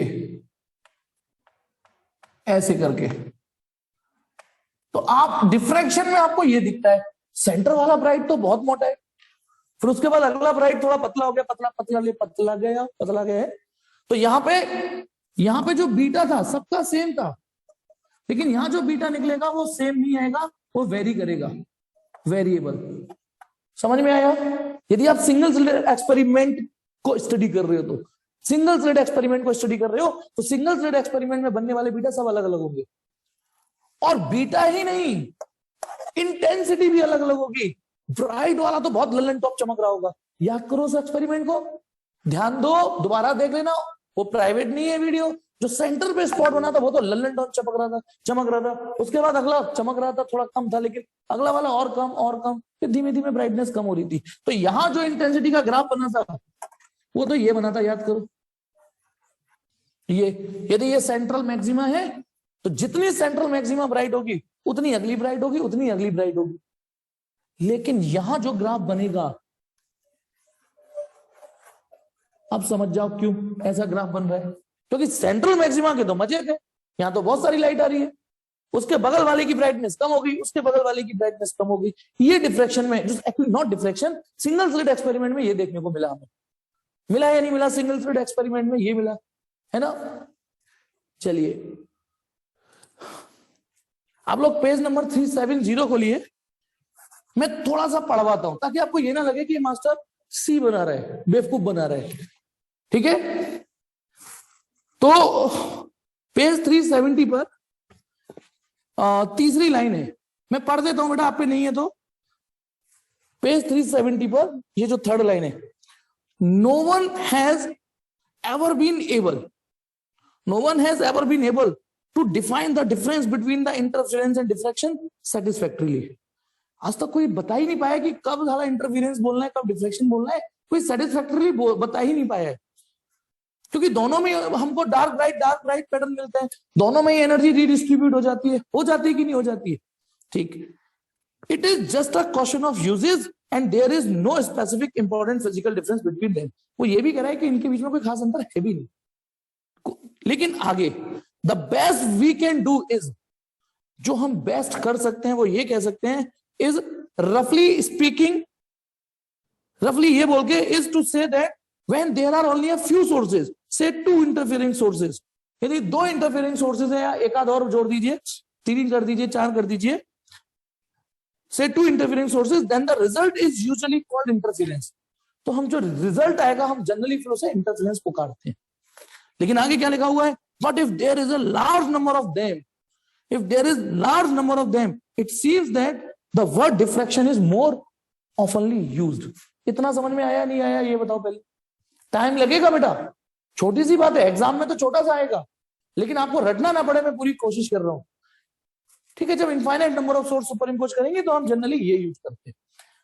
एक चीज और समझा दूं, इसी में पेज 368 पे जाएंगे तो यहां पर, तो जो ये वाला पैरा है, सिमिलरली वाला, इस सेंटेंस को छोड़कर जो अगला सेंटेंस चालू हो रहा है वो मैं पढ़ रहा हूं। वी नाउ, ये डिफ्रैक्शन, ऊपर देखिए हेडिंग है single slit. We now have to sum up equal coherent contribution from a large number of sources. हमको large number of sources, coherent sources का सम करना है। We now have to sum up equal coherent contribution from large number of sources, each with a different phase। This calculation was made by Fresnel, scientist का नाम था, using integral calculus। कि ये जो calculation होगी वो इंटीग्रेशन से होगी। यहां तो तुमने 2 को जोड़ा, रिजल्ट बड़े फटाक से निकाल दिए थे, लेकिन इसकी कैलकुलेशन के लिए थोड़ा टाइम लगेगा इंटीग्रेशन से। सो आगे की लाइन आपकी राहत वाली है, so we omit it here। मतलब हिज इंट्रीगेशन को हम यहाँ चूल्हे में जाने दे, छोड़ रहे हैं, स्किप मार रहे हैं। आपके लिए तो बढ़िया चीज होगी, नहीं तो आपकी जान को एक इंट्रीगेशन और पढ़ने को हो जाता। हम केवल मेन फीचर ऑफ डिफ्रैक्शन के पढ़ेंगे सिंपल आर्ग्यूमेंट से। अब मैं आपको एक और चीज बताता हूं डिफ्रैक्शन को और बारीकी से, यानी एक्चुअली मैं बताता हूं क्या चीज है। और एक और चीज समझिए, ये रहा हमारे पास डबल स्लिट एक्सपेरिमेंट, कुछ दिनों पहले ही पढ़ा है। ये रहा डबल, देखो 2 स्लिट बनाई है मैंने, और स्क्रीन पर हम बोलते हैं डार्क ब्राइट पैटर्न मिलता है। लेकिन अब एक सच्चाई सुनिए, सुनिए सच्चाई। सच्चाई ये है, जब लाइट यहां से जा रही होती है यहां, तो ये सिंगल स्लिट यहां से भी डिफ्रैक्शन हो रहा होता है और यहां से भी डिफ्रैक्शन हो रहा होता है। मतलब इधर से भी डिफ्रैक्शन हो रहा होता है, इधर भी डिफ्रैक्शन हो रहा होता है। सिंगल स्लिट तो है ही ना ये, क्योंकि अभी अभी मैंने बताया जब सिंगल स्लिट होती है तो स्क्रीन पर नॉन यूनिफॉर्म पैटर्न मिलता है ना। तो आप गौर से सुनो, यदि मैं एक स्लिट बंद कर दूं, तो मैंने एक दिन हल्का सा झूठ बोला था कि आपको यूनिफॉर्म लाइट मिलेगी, लेकिन सच्चाई ये, यदि ये सिंगल स्लिट है और डिफ्रैक्शन की कंडीशन भी सेटिस्फाई कर रही है, डिफ्रैक्शन की मामूली सी condition a is nearly equal to lambda, तो स्क्रीन पर आपको इसका भी डिफ्रैक्शन, इसका भी डिफ्रैक्शन और इन दोनों का भी सुपर इंपोजिशन मिलेगा। तो एक्चुअली इंटरफेरेंस समझने के लिए हम इनके डिफ्रैक्शन को इग्नोर मारते हैं। समझ में आ रहा है कुछ, कि इसमें से जो डिफ्रैक्शन हुआ उसे थोड़ी देर के लिए इग्नोर मारो, इसमें से जो डिफ्रैक्शन हो रहा है उसे थोड़ा इग्नोर मारो। और यदि अच्छे से इग्नोर मारना है, सुनिए सुनिए, हम स्लिट का साइज थोड़ा सा ए से लैम्डा मैच होने नहीं देंगे, जिससे कि इसका डिफ्रैक्शन ना हो, इसका यहां डिफ्रैक्शन ना हो, केवल इन दोनों का सुपर इंपोजिशन हो। यानी यदि इंटरफेरेंस करना है, वाकई इंटरफेरेंस ही पढ़ना है आपको, तो आपको ये स्लिट का साइज, इस बात का भी ध्यान देना है कहीं इस कंडीशन से मैच ना हो जाए, क्योंकि यदि इस कंडीशन से मैच हो गया तो ये अपना डिफ्रैक्शन दिखाएगी, ये अपना डिफ्रैक्शन दिखाएगी। सोचो, इसका इंटरफेरेंस ऐसे बन रहा होगा, स्क्रीन पर बन रहा होगा कि नहीं, और इसका इंटरफेरेंस ऐसे बन रहा होगा। कितनी भसड़ हो जाएगी ये, दो इंटरफेरेंस, दो डिफ्रैक्शन। तो इसीलिए जब हम इंटरफेरेंस पढ़ते हैं तो इसके डिफ्रैक्शन को इग्नोर कर देते हैं, लेकिन आज हम इग्नोर नहीं करेंगे। आइए देखते हैं डिफ्रैक्शन और क्या होता है, देखते हैं, ठीक है। तो सिंगल स्लिट एक्सपेरिमेंट, तो ये रहा, हमने इस हिस्से को जूम कर दिया, ये इतना हिस्सा जूम हो गया, स्क्रीन पे यहां रख दी मैंने, ठीक है। प्लीज समझिएगा, एक लाइट मैं इसको ये ले लेता हूं, जो यहां से गई, जो टेढ़ी नहीं हुई है, ये ना wave front, incident wave front यहां तक आ गया, यहां तक। अब आपको क्या समझना है, यदि सिंगल स्लिट एक्सपेरिमेंट को और बारीकी से समझना है, नेचर को, लाइट के नेचर को और समझना है, तो पता है अब आपको क्या समझना है। सुनिए सुनिए सुनिए बहुत अच्छे, ये रहा ए बी स्लिट, ये क्या है, ए बी स्लिट। अब आपको ये एज्यूम करना है कि ये कई छोटी छोटी छोटी छोटी स्लिट्स हैं यहां पर, इसके अंदर। बताना, यदि ये 5 mm की स्लिट है, इमेजिन करो ये 5 mm की स्लिट है, तो आप ये मान सकते हो ना कि 0.1 mm की बहुत सारी स्लिट है यहाँ पर, छोटी छोटी छोटी छोटी छोटी छोटी छोटी छोटी छोटी स्लिट है, और हर स्लिट से लाइट निकल रही होगी, हर स्लिट से लाइट निकल रही होगी। क्या यूं कर दीजिए, each and every point act as a fresh source. अब हर हिस्से को स्लिट मानिए, मतलब इतनी बड़ी स्लिट है ना ये। अब आप ये एज्यूम करिए, और यदि डेप्थ में जाके पढ़ना है तो, और बारीकी से लाइट के नेचर को पहचानना है, तो आपको यह मानना पड़ेगा, यदि डिफ्रैक्शन को की गुत्थी को सुलझाना है, तो डिफ्रैक्शन पजल को, कि ये एक स्लिट नहीं है, ये इनफाइनाइट नंबर ऑफ स्लिट का कॉम्बिनेशन है। समझ में आया? पहले तो इंटरफेरेंस में तो पढ़ लिया है जी, एक स्लिट एरी, एक स्लिट एरी जोड़ दो। अब आपको ये एज्यूम करना है कि एक स्लिट में से जो लाइट निकलती है वो भी कई स्लिट्स का कॉम्बिनेशन ही होती है। एक स्लिट में से जो लाइट निकलती है वो कई सारी स्लिट का ही कॉम्बिनेशन ही होती है। तो आपको पहले तो ये एज्यूम करना पड़ेगा कि यहां से लेके यहां तक इनफाइनाइट नंबर ऑफ स्लिट्स है। अब देखिए यहां सामने लेंस, मैं उस फिगर को गंदा नहीं कर रहा इसलिए इसमें इमेजिन करो ये कई सारी स्लिट है। अब आप इन्हें डॉट डॉट मत मानना, आप इन्हें मानना बहुत सारी स्लिट है, हर हिस्से से लाइट निकलेगी। अब एक लाइट जो यूं गई और एक लाइट जो इसके पैरेलल यूं गई, ये सेंटर पे मिलेंगी नो डाउट, यहां मिलेंगी, लेंस उन्हें कन्वर्ट कर देगा ऊपर। धीमे धीमे बोलूंगा, सुनना, बताना इस वेव और इस वेव का यहां पहुंच के पाथ डिफरेंस कितना होगा। जो वेव ए से गई या ए के नियर बाई स्लिट से गई, जो बी के जस्ट वाली स्लिट से गई, ऐसे गई और ओ पे जाके मिली, तो इनके बीच का जो पाथ डिफरेंस है, पाथ डिफरेंस है 0 ओ पर। और जब पाथ डिफरेंस 0 होता है तो सुनिए, पाथ डिफरेंस का फॉर्मूला होता है lambda upon 2 pi into five. तो फाइव का फॉर्मूला हो गया 2 pi by lambda into path difference. तो सोच के समझ के बताइए, यदि पाथ डिफरेंस 0 है, पाथ डिफरेंस 0 है ना, तो फेज डिफरेंस भी 0 होगा। और जब फेज डिफरेंस 0 होता है तो वहां मैक्सिमा मिलता है। फेज डिफरेंस 0 होने का मतलब सेम फेज में मिली है वेव, सेम फेज में। ये होता है सेम फेज, एक वेव ये रही और एक वेव ये रही, दोनों सेम फेज में, तो कंस्ट्रक्टिव इंटरफेरेंस करेंगे नहीं करेंगे? तो यदि इस वेव का और इस वेव का पाथ डिफरेंस 0, यदि क्या होगा ही सेंटर पे पाथ डिफरेंस 0, तो ये बनेगा ब्राइट। लेकिन यहां नंबरिंग सुनिए, यहां डिफ्रैक्शन की नंबरिंग थोड़ी अलग अंदाज में चलती है। इसे जीरोथ मैक्सिमा नहीं बोलते, इसे सेंट्रल मैक्सिमा बोलते हैं, केवल सेंट्रल मैक्सिमा बोलते हैं। जीरो वर्ड हटा लीजिए यहां से, केवल सेंट्रल मैक्सिमा बोलते हैं, जीरोथ मैक्सिमा इंटरफेरेंस में बोलते थे। पहली बार है तो पहली बार तो सीखोगी, ठीक है। और एक मिनट, जल्दबाजी नहीं, केवल इस स्लिट से और इस स्लिट से लाइट नहीं जा रही, इस स्लिट के इस हिस्से से भी लाइट जारी होगी। तो जितना नीचे ये है उतना ऊपर एक लाइट और जारी होगी।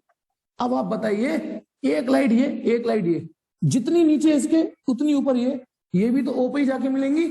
इनके बारे में आपका क्या कमेंट है बताना, पाथ डिफरेंस के बारे में। जो दो मैंने और खींच दी, दो और खींच दी, ये भी सिमेट्री से जा रही है, तो इनके बीच का भी पाथ डिफरेंस 0 है। और पाथ डिफरेंस 0 है तो फेज डिफरेंस 0 है।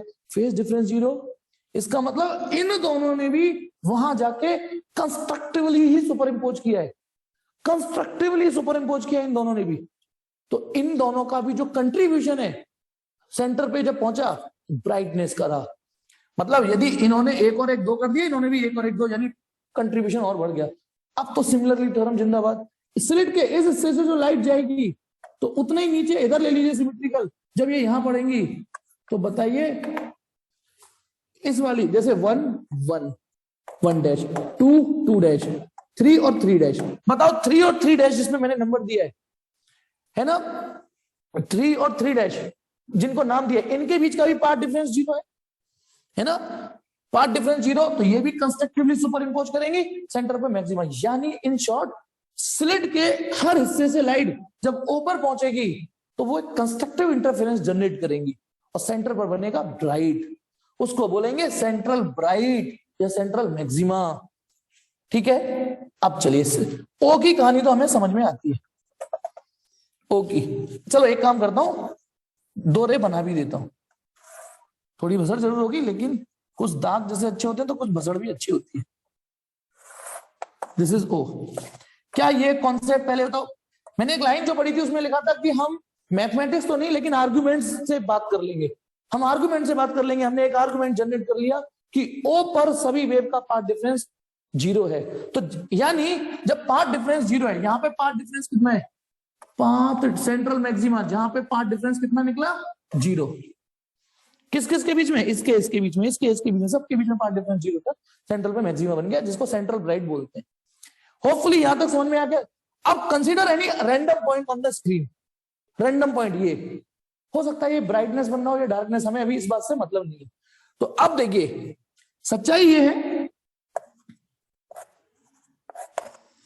कि हम जब डिफ्रैक्शन पढ़ रहे हैं तो दीज आर दोज लाइट जो डिफ्रैक्ट नहीं हुई है, अनब्लॉक रही। लेकिन जब डिफ्रैक्शन पढ़ रहे हैं तो पॉइंट ऐसे इधर भी रिफ्रैक्ट हुई होगी, इधर भी हुई होगी, इधर भी हुई होगी, इधर भी, है ना, इधर भी। तो एक काम करते हैं, वो वेव ले रहा हूं जो थीटा डिग्री डिफ्रैक्ट हुई है, मतलब इस थीटा की वैल्यू 10 20 30 40 50 सारी ले रही होंगी।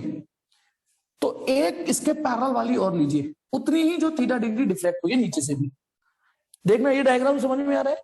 अब क्योंकि ये पैरेलल है तो यहां फोकस पे आ गई, ये ऐसे पैरेलल है तो ये फोकल प्लेन में आ जाएंगी। This is point P. पहले आराम से देखिए इन बातों को। मतलब अब एक काम करते हैं, अलग से फिगर और बनाता हूं एक बार और। इसको यहां से दिमाग से हटाओ, सेंटर पे मैक्सिमा क्यों बनाया ये मैंने एक्सप्लेन कर दिया, ठीक। अब आते हैं, ये रही ए, ये रही बी। एक लाइट ऐसे और एक लाइट मैंने ऐसे दिखाई है और ये जा रही है टुवार्ड्स पी। मतलब मैंने सिर्फ इतना हिस्सा दिखाया है, बस इतना हिस्सा, ये मैंने ना लेंस दिखाया ना कुछ दिखाया आगे। ये जा रही है पी की ओर, और ये लेंस से टकराने के बाद पी पे आके मीट कर जाएंगी, सुपर इम्पोज कर जाएंगी। अब यदि ये कंस्ट्रक्टिवली सुपर इम्पोज करेंगी तो मैक्सिमा बन जाएगा, और डिस्ट्रक्टिवली सुपर इम्पोज करेंगी तो डार्कनेस क्रिएट हो जाएगी वहां। लेकिन यहां पर क्या आपको लगता है ओ की तरह जैसे इन दोनों के बीच का पाथ डिफरेंस 0 था, तो क्या इन दोनों के बीच का भी पाथ डिफरेंस 0 है क्या ऑन रीचिंग एट पी? बताना, पी पर पहुंचने के बाद क्या इनका भी पाथ डिफरेंस 0 है क्या? नहीं। जो नीचे वाली वेव है ये थोड़ा ज्यादा चली है, जो नीचे वाली वेव है ना ये थोड़ा ज्यादा चली है। तो एक काम इसमें ना स्मार्ट प्ले करेंगे। यदि मैं यहां से देखो, ये तो पुराना वाला वेव फ्रंट है जो सीधा सीधा आ गया, यहां से एक परपेंडिकुलर डालू मैं, ये मैंने परपेंडिकुलर डाल दिया और ये नाम डाल दिया। अच्छा, क्योंकि ये और ये पैरेलल है तो ये लाइन जो मैंने परपेंडिकुलर डाली है वो सिर्फ इस पर नहीं, इस पर भी परपेंडिकुलर ही हो गई। भाई जब ये दोनों पैरेलल है तो इनके परपेंडिकुलर आपस में भी परपेंडिकुलर ही होंगे, ठीक। अब मैंने क्या किया, यहां से एक परपेंडिकुलर डाला, तो पहले तो ये परपेंडिकुलर में यहां दिखा देता हूं, ये यहां थोड़ी बसर जरूर होगी लेकिन जरूरी भी है, ठीक है। और इसका नाम है एन। थोड़ा सा टाइम दे रहा हूं मैं आपको खुद ढूंढना है रीजन, ये एंगल भी थीटा होगा। पहले आप रीजन ढूंढिए फिर मैं बताता हूं। सोचिए, मैंने तो दे दिया कि ये एंगल भी थीटा होगा, यदि ये थीटा है तो ये भी थीटा होगा। देखिए कैसे, ये वो वाली वेव है ना जो सीधी जा रही है जिसके रेस्पेक्ट थीटा एंगल है, चेक करो। मतलब मैंने ये वाली लाइन और ऐड कर दी इसके साथ, ठीक। अब बताओ, ये एंगल 90 है, पूरा पूरा पूरा एंगल 90 है, और ये एंगल भी 90 है ना। इसमें से यदि ये एंगल में कॉमन है निकाल दूं तो बताओ ये एंगल और ये एंगल बराबर हुए कि नहीं? आराम से सोचिए, आराम से, जल्दबाजी नहीं है। मैं तीसरी मीटिंग भी लूंगा लेकिन मैं समझा के ही जाऊंगा आज इस टॉपिक को। मैंने क्या बोला, ये एंगल 90 है, दिख रहा हो कैमरे में, तो ये वाला, और ये एंगल 90 है, ये वाला और ये वाला। इसमें से ये वाला एंगल निकाल दो तो ये और ये बराबर है। मेरे पास एक और आर्गुमेंट है, एक और आर्गुमेंट है, बताता हूं। हटाओ इसे, हटा साउंड की, हटा, दोबारा आर्गुमेंट वो शायद और अच्छा लगे आपको। बताना, ये क्या है? Primary wave front, incident wave front, और ये क्या है? उसकी वेवलेट्स। भाई ये क्या है? प्राइमरी वेव फ्रंट या इंसिडेंट वेव फ्रंट। ये क्या है? उस प्राइमरी वेव फ्रंट की करस्पॉन्डिंग वेवलेट्स। वेवलेट्स और वेव फ्रंट परपेंडिकुलर होते हैं। यदि ये वेव फ्रंट है तो वेवलेट्स उसके परपेंडिकुलर होते हैं। ये क्या है? Diffracted wavelets. अब डिफ्रैक्टेड वेवलेट्स ऐसे हैं, है ना, वेवलेट्स। तो ये वाला वेव फ्रंट ऐसे होगा ना, मतलब जैसे ये इंसिडेंट वेव फ्रंट है, ये इंसिडेंट वेवलेट्स है, इंसिडेंट नहीं, प्राइमरी वेव फ्रंट, ये उसकी वेवलेट्स। जब वेवलेट्स तिरछी हो गई है थीटा डिग्री, जब वेवलेट्स थीटा डिग्री तिरछी हो गई है, वेवलेट्स थीटा डिग्री तिरछी हम स्टडी कर रहे हैं, तो इनका करस्पॉन्डिंग वेव फ्रंट भी थीटा डिग्री ही तिरछा हुआ होगा। सोचो ये आर्गुमेंट, मतलब आप इसे वेव फ्रंट भी बोल सकते हो, इसे डिफ्रैक्टेड वेव फ्रंट भी बोल सकते हो, इसको ये भी बोल सकते हो कि इन वेवलेट्सों का वेव फ्रंट है ये, क्योंकि वेवलेट्स और वेव फ्रंट परपेंडिकुलर होती है। तो इस लिहाज से तो ये, इस लिहाज से भी तो ये थीटा ही हुआ। जब रे थीटा डिग्री डिफ्रैक्ट हो गई तो इनका करस्पॉन्डिंग वेव फ्रंट भी ऐसे हो गया ना, थीटा डिग्री। तो अब सुनिए, मैं क्या स्मार्टली प्ले करवाऊंगा आपको।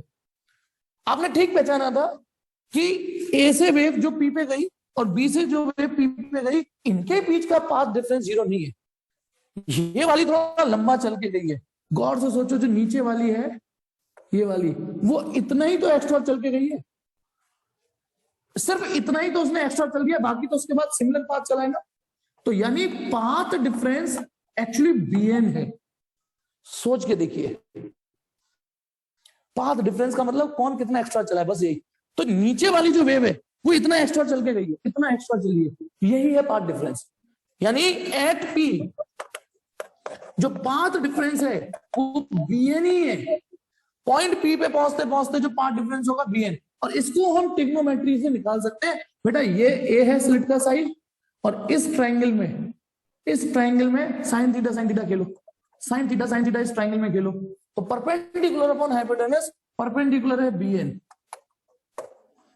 परपेंडिकुलर है bn और हाइपोटेन्यूज है a, तो bn की वैल्यू हो गई a sin थीटा और bn हमारा क्या है, path difference, that is at point p जो पाथ डिफरेंस होगा वो a sin थीटा होगा।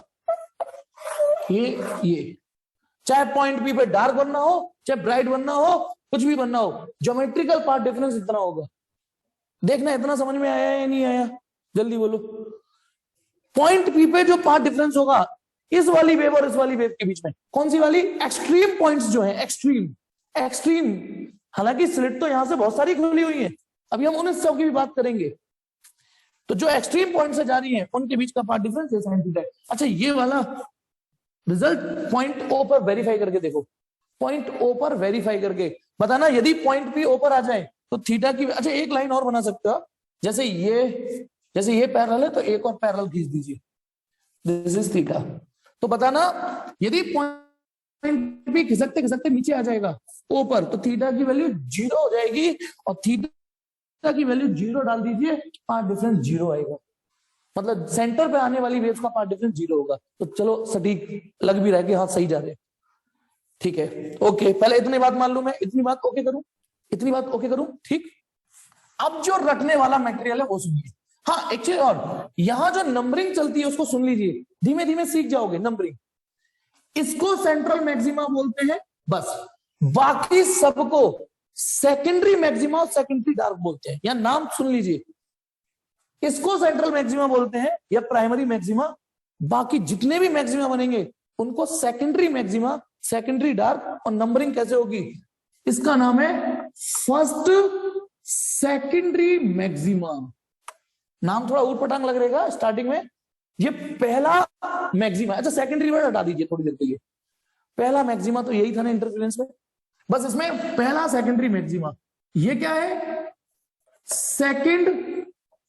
सेकेंडरी मैक्सिमा, ये क्या है, थर्ड सेकेंडरी मैक्सिमा, और डार्क वाले यहां लिख देता हूं, इसको क्या बोलेंगे इस रीजन को, फर्स्ट सेकेंडरी डार्क, इसको क्या बोलेंगे, सेकेंडरी डार्क। ये नाम समझ में आए, उस जैसे ही है नाम, उस जैसे ही है नाम, बस सेकेंडरी वर्ड जुड़ गया है, उस जैसे मतलब इंटरफेरेंस जैसे ही है। इंटरफेरेंस में भी इसको फर्स्ट ब्राइट बोलते थे, इसमें फर्स्ट सेकेंडरी मैक्सिमा, इसको सेकंड ब्राइट बोलते थे, सेकेंडरी ब्राइट ही बोला है, बस इसको जीरो ब्राइट नहीं बोलना, सेंट्रल मैक्सिमा बोलना है बस। यानी सेकेंडरी मैक्सिमा की नंबरिंग 1 से स्टार्ट हो रही है, सेकेंडरी मिनिमा की भी नंबरिंग 1 से ही स्टार्ट कर दी, ठीक है, इतनी बात मान ली। अब जो आपको रटना है वो रटना ये है जो इंटीग्रल कैलकुलस है, हालांकि मैं आर्गुमेंट भी दूंगा ताकि आपको रटना ना पड़े, हाँ जो रटना ना पड़े वो ये बाद में, यहां सेंट्रल मैक्सिमा पर तो पार्ट डिफरेंस 0 होता है, यानी 3 कंडीशन रटनी है आपको। पहली, सेंट्रल मैक्सिमा पर पाथ डिफरेंस 0 होगा, समझ में आ गई, ये तो अभी आर्गुमेंट से देखा था, जहां सेंट्रल मैक्सिमा बना है वहां पार्ट डिफरेंस 0, जहां सेकेंडरी डार्क बनेंगे, जहां सेकेंडरी डार्क बनेंगे वहां पार्ट डिफरेंस n लैम्डा होगा, और जहां सेकेंडरी मैक्सिमा बनेंगे वहां path difference 2n+1 lambda by 2 होगा। ये दोनों आपको अभी थोड़ी देर के लिए रखना। शायद हम में से कई लोगों को लग रहा है शायद सर गलती से गलत तो नहीं लिख गए, गलत लिख गए सर, एक बार चेक करना, गलत नहीं, यही होता है यहां किसमें, सिंगल स्लिट में, जबकि वहां n लैम्डा पर मैक्सिमा मिलता था, यहां तो मिनिमा मिल रहा है, डार्क मिल रहा है ना, इंटरफेरेंस का उल्टा, ये वहां odd multiple of lambda by 2 पे डार्क बनता था, या odd multiple of lambda by 2 पर ब्राइट बन रहा है या मैक्सिमा बन रहा है, मैक्सिमा। फिर चलो सर हम इसको याद भी कर लेंगे, आप कह रहे हो रट लो, है ना, ये रट भी लेंगे, लो कन्या का क्वेश्चन भी आ गया जिस बुक में हमारे आने वाला था, सर हम रट भी लेंगे कि सर ने कहा था उल्टा हो जाता है, तो फिर सर यहाँ 2n-1 क्यों नहीं लिखा, उस दिन तो आपने 2n-1 समझा दिया था, यहाँ 2n+1 कैसे लिख गए, है ना, कि यहां अब 2n+1 क्यों लिखा है, वो समझा दूंगा, वो मेरी हेडक है, टेंशन मतलब। यानी यहां आपको 3 चीजें याद करनी है। सेंट्रल मैक्सिमा पे पार्ट डिफरेंस 0, क्योंकि एक मिनट सुनो, क्योंकि आप खुद सोचो, यदि मैं इस पार्ट डिफरेंस को इसमें और इसमें खोजूंगा तो वो तो इसमें मिलेगा नंबरिंग, यदि n की 0 से स्टार्ट करूंगा तो ये 0 तो मिल ही नहीं सकता, यदि हम ये मान लें कि उल्टा हो गया है तो सेंट्रल मैक्सिमा आपको अलग याद रखना है, बाकी सेकेंडरी मैक्सिमा और सेकंड डार्क की सिचुएशन चेंज होगी। अच्छा एक चीज सब समझा दूंगा, यहां यदि आपने थोड़ी देर रट भी लिया कि चलो भैया कह रहे रट लेते हैं, तो एन की नंबरिंग कहां से स्टार्ट करनी है, 1 से, और यहां एन की नंबरिंग भी 1 से ही स्टार्ट करनी है। ऊपर देखो ये जो कंडीशन है ना, सेकेंडरी मैक्सिमा और सेकेंडरी डार्क की है कंडीशन, नहीं 0 से नहीं स्टार्ट होगा कोई भी एन, ना यहां एन 0 से स्टार्ट होगा, ना यहां एन 0 से स्टार्ट होगा। सोचो, खुद सोचो, क्योंकि पहला डार्क है, जीरो डार्क तो यहां है ही नहीं, सॉरी जीरो ब्राइट है ही नहीं, यहां जीरो ब्राइट यहां पर भी नहीं है, ये सेकेंडरी मैक्सिमा की है कंडीशन। पहले रटने से पहले समझो तो सही मैं क्या रटाना चाह रहा हूं। चलिए अब ये जो थोड़ा दिमाग में यहां जो कौतूहल पैदा हुआ, सर सब कुछ अच्छा चल रहा था, ये भसड़ हो गई है। आई विल ट्राई, मैं कोशिश करूंगा, लेकिन पहले इसे रटिए। मैं ये बताऊंगा कि यह कंडीशन क्यों पलट गई है, कंडीशन क्यों पलट गई है। चलिए मैं बताता हूं, मैं कोई बात नहीं, तीसरी मीटिंग लगेगी जरूर, पर मैं बता ही देता हूं, ठीक है ना, बता ही देता हूं। देखिए अच्छा बताइए, इसका मतलब ये है एन लेमडा का मतलब एन की जगह 1 रखो, इसका मतलब मैं ये कह रहा हूं, देखो एन की जगह 1 रखोगे लेमडा, 2 रखोगे 2 लेमडा, 3 रखोगे 3 लेमडा एंड सो ऑन, और डार्क का उल्टा ब्राइट, ब्राइट की कंडीशन एन रखना, पहला 3 लेमडा बाई 2, फिर 5 lambda by 2, 7 lambda by 2। In short मैं ये कह रहा हूं, ये कंडीशन हमसे ये कह रही है कि जहां ये इस टाइप का पार्ट डिफरेंस हुआ इन दोनों के बीच में, इन दोनों के बीच में, वहां तो डार्क बनेगा, जहां path difference lambda 2 lambda 3 lambda होगा, और जहां इन दोनों के बीच का path difference 3 lambda by 2, 5 lambda by 2, 7 lambda by 2 हुआ, वहां ब्राइटनेस बनेगी। ये कंडीशन को मैंने थोड़ा निचोड़ के ऐसे बता दिया। आइए कोशिश करता हूं एक्सप्लेन करने की, हालांकि एक्सप्लेनेशन बोर्ड में नहीं पूछा जाएगा, लेकिन कुछ अच्छे बच्चों को ये चीज रटनी ना पड़े, उनके लिए ये टॉपिक एफर्टलेस रहे, मैं कोशिश कर रहा हूं। तो हो सकता है सबको समझ में नहीं आए, लेकिन मैं अपना बेस्ट ट्राई करूंगा। देखिए पहले इसको देखते हैं, लेमडा को देखिए, ये रही हमारी स्लिट, स्लिट माने ए बी, जो वेव ठीक है, और ये ना पॉइंट पी है ना, पॉइंट पी सुनिए। अब बताना यदि एक वेव ए से और एक वेव बी से दी, ठीक है, और इन दोनों के बीच का पार्ट डिफरेंस लेमडा है, मैं इसको चेक करा रहा हूं पहले कि यहां डार्क क्यों बना, ये चेक कराऊंगा। यदि ए और बी के बीच का पार्ट डिफरेंस लेमडा है और ये आगे जाके टुवार्ड्स पी पे मिल जाएंगे, टुवार्ड्स पी पे, तो क्यों ये डार्क बना रही है बता रहा हूं। बताना यहां से लेके यहां तक कितनी स्लिट है, ये बताओ, ए से बी के बीच में कितनी स्लिट है, ए से लेके बी तक कितनी स्लिट है, क्या यही 2 लाइट जा रही है बी पे, नहीं, इनफाइनाइट नंबर ऑफ लाइट जा रही है वहां पर। आप एक काम करिए, आप एक काम करिए, इस स्लिट को पहले 2 हिस्सों में एज्यूम करिए, एग्जैक्टली 2 बराबर हाफ में एज्यूम करिए, एग्जैक्टली 2 बराबर पार्ट में एज्यूम करिए कि एक इतने हिस्से से लाइट जा रही है और एक इतने हिस्से से लाइट जा रही है, ठीक है। तो बताना यदि इनके बीच का पार्ट डिफरेंस लेमडा हुआ, एक्सट्रीम वाली ए और बी, इन दोनों के बीच का पार्ट डिफरेंस यदि लेमडा है, तो इन दोनों के बीच का पार्ट डिफरेंस लेमडा बाई 2 होगा, बोलो, इन दोनों के बीच का तो होगा या नहीं होगा, बोलो। यदि इन दोनों का path difference on reaching at P lambda है, तो इन दोनों के बीच का पार्ट डिफरेंस होगा लेमडा बाई 2। अब लेमडा बाई 2 एक स्पेसिफिक नंबर होता है, सुनिए कैसे। हमारे पास ये फॉर्मूला है जो हमें ये बता देगा कि तुम मुझे पार्ट डिफरेंस दो, मैं तुम्हें फेज डिफरेंस दूंगा।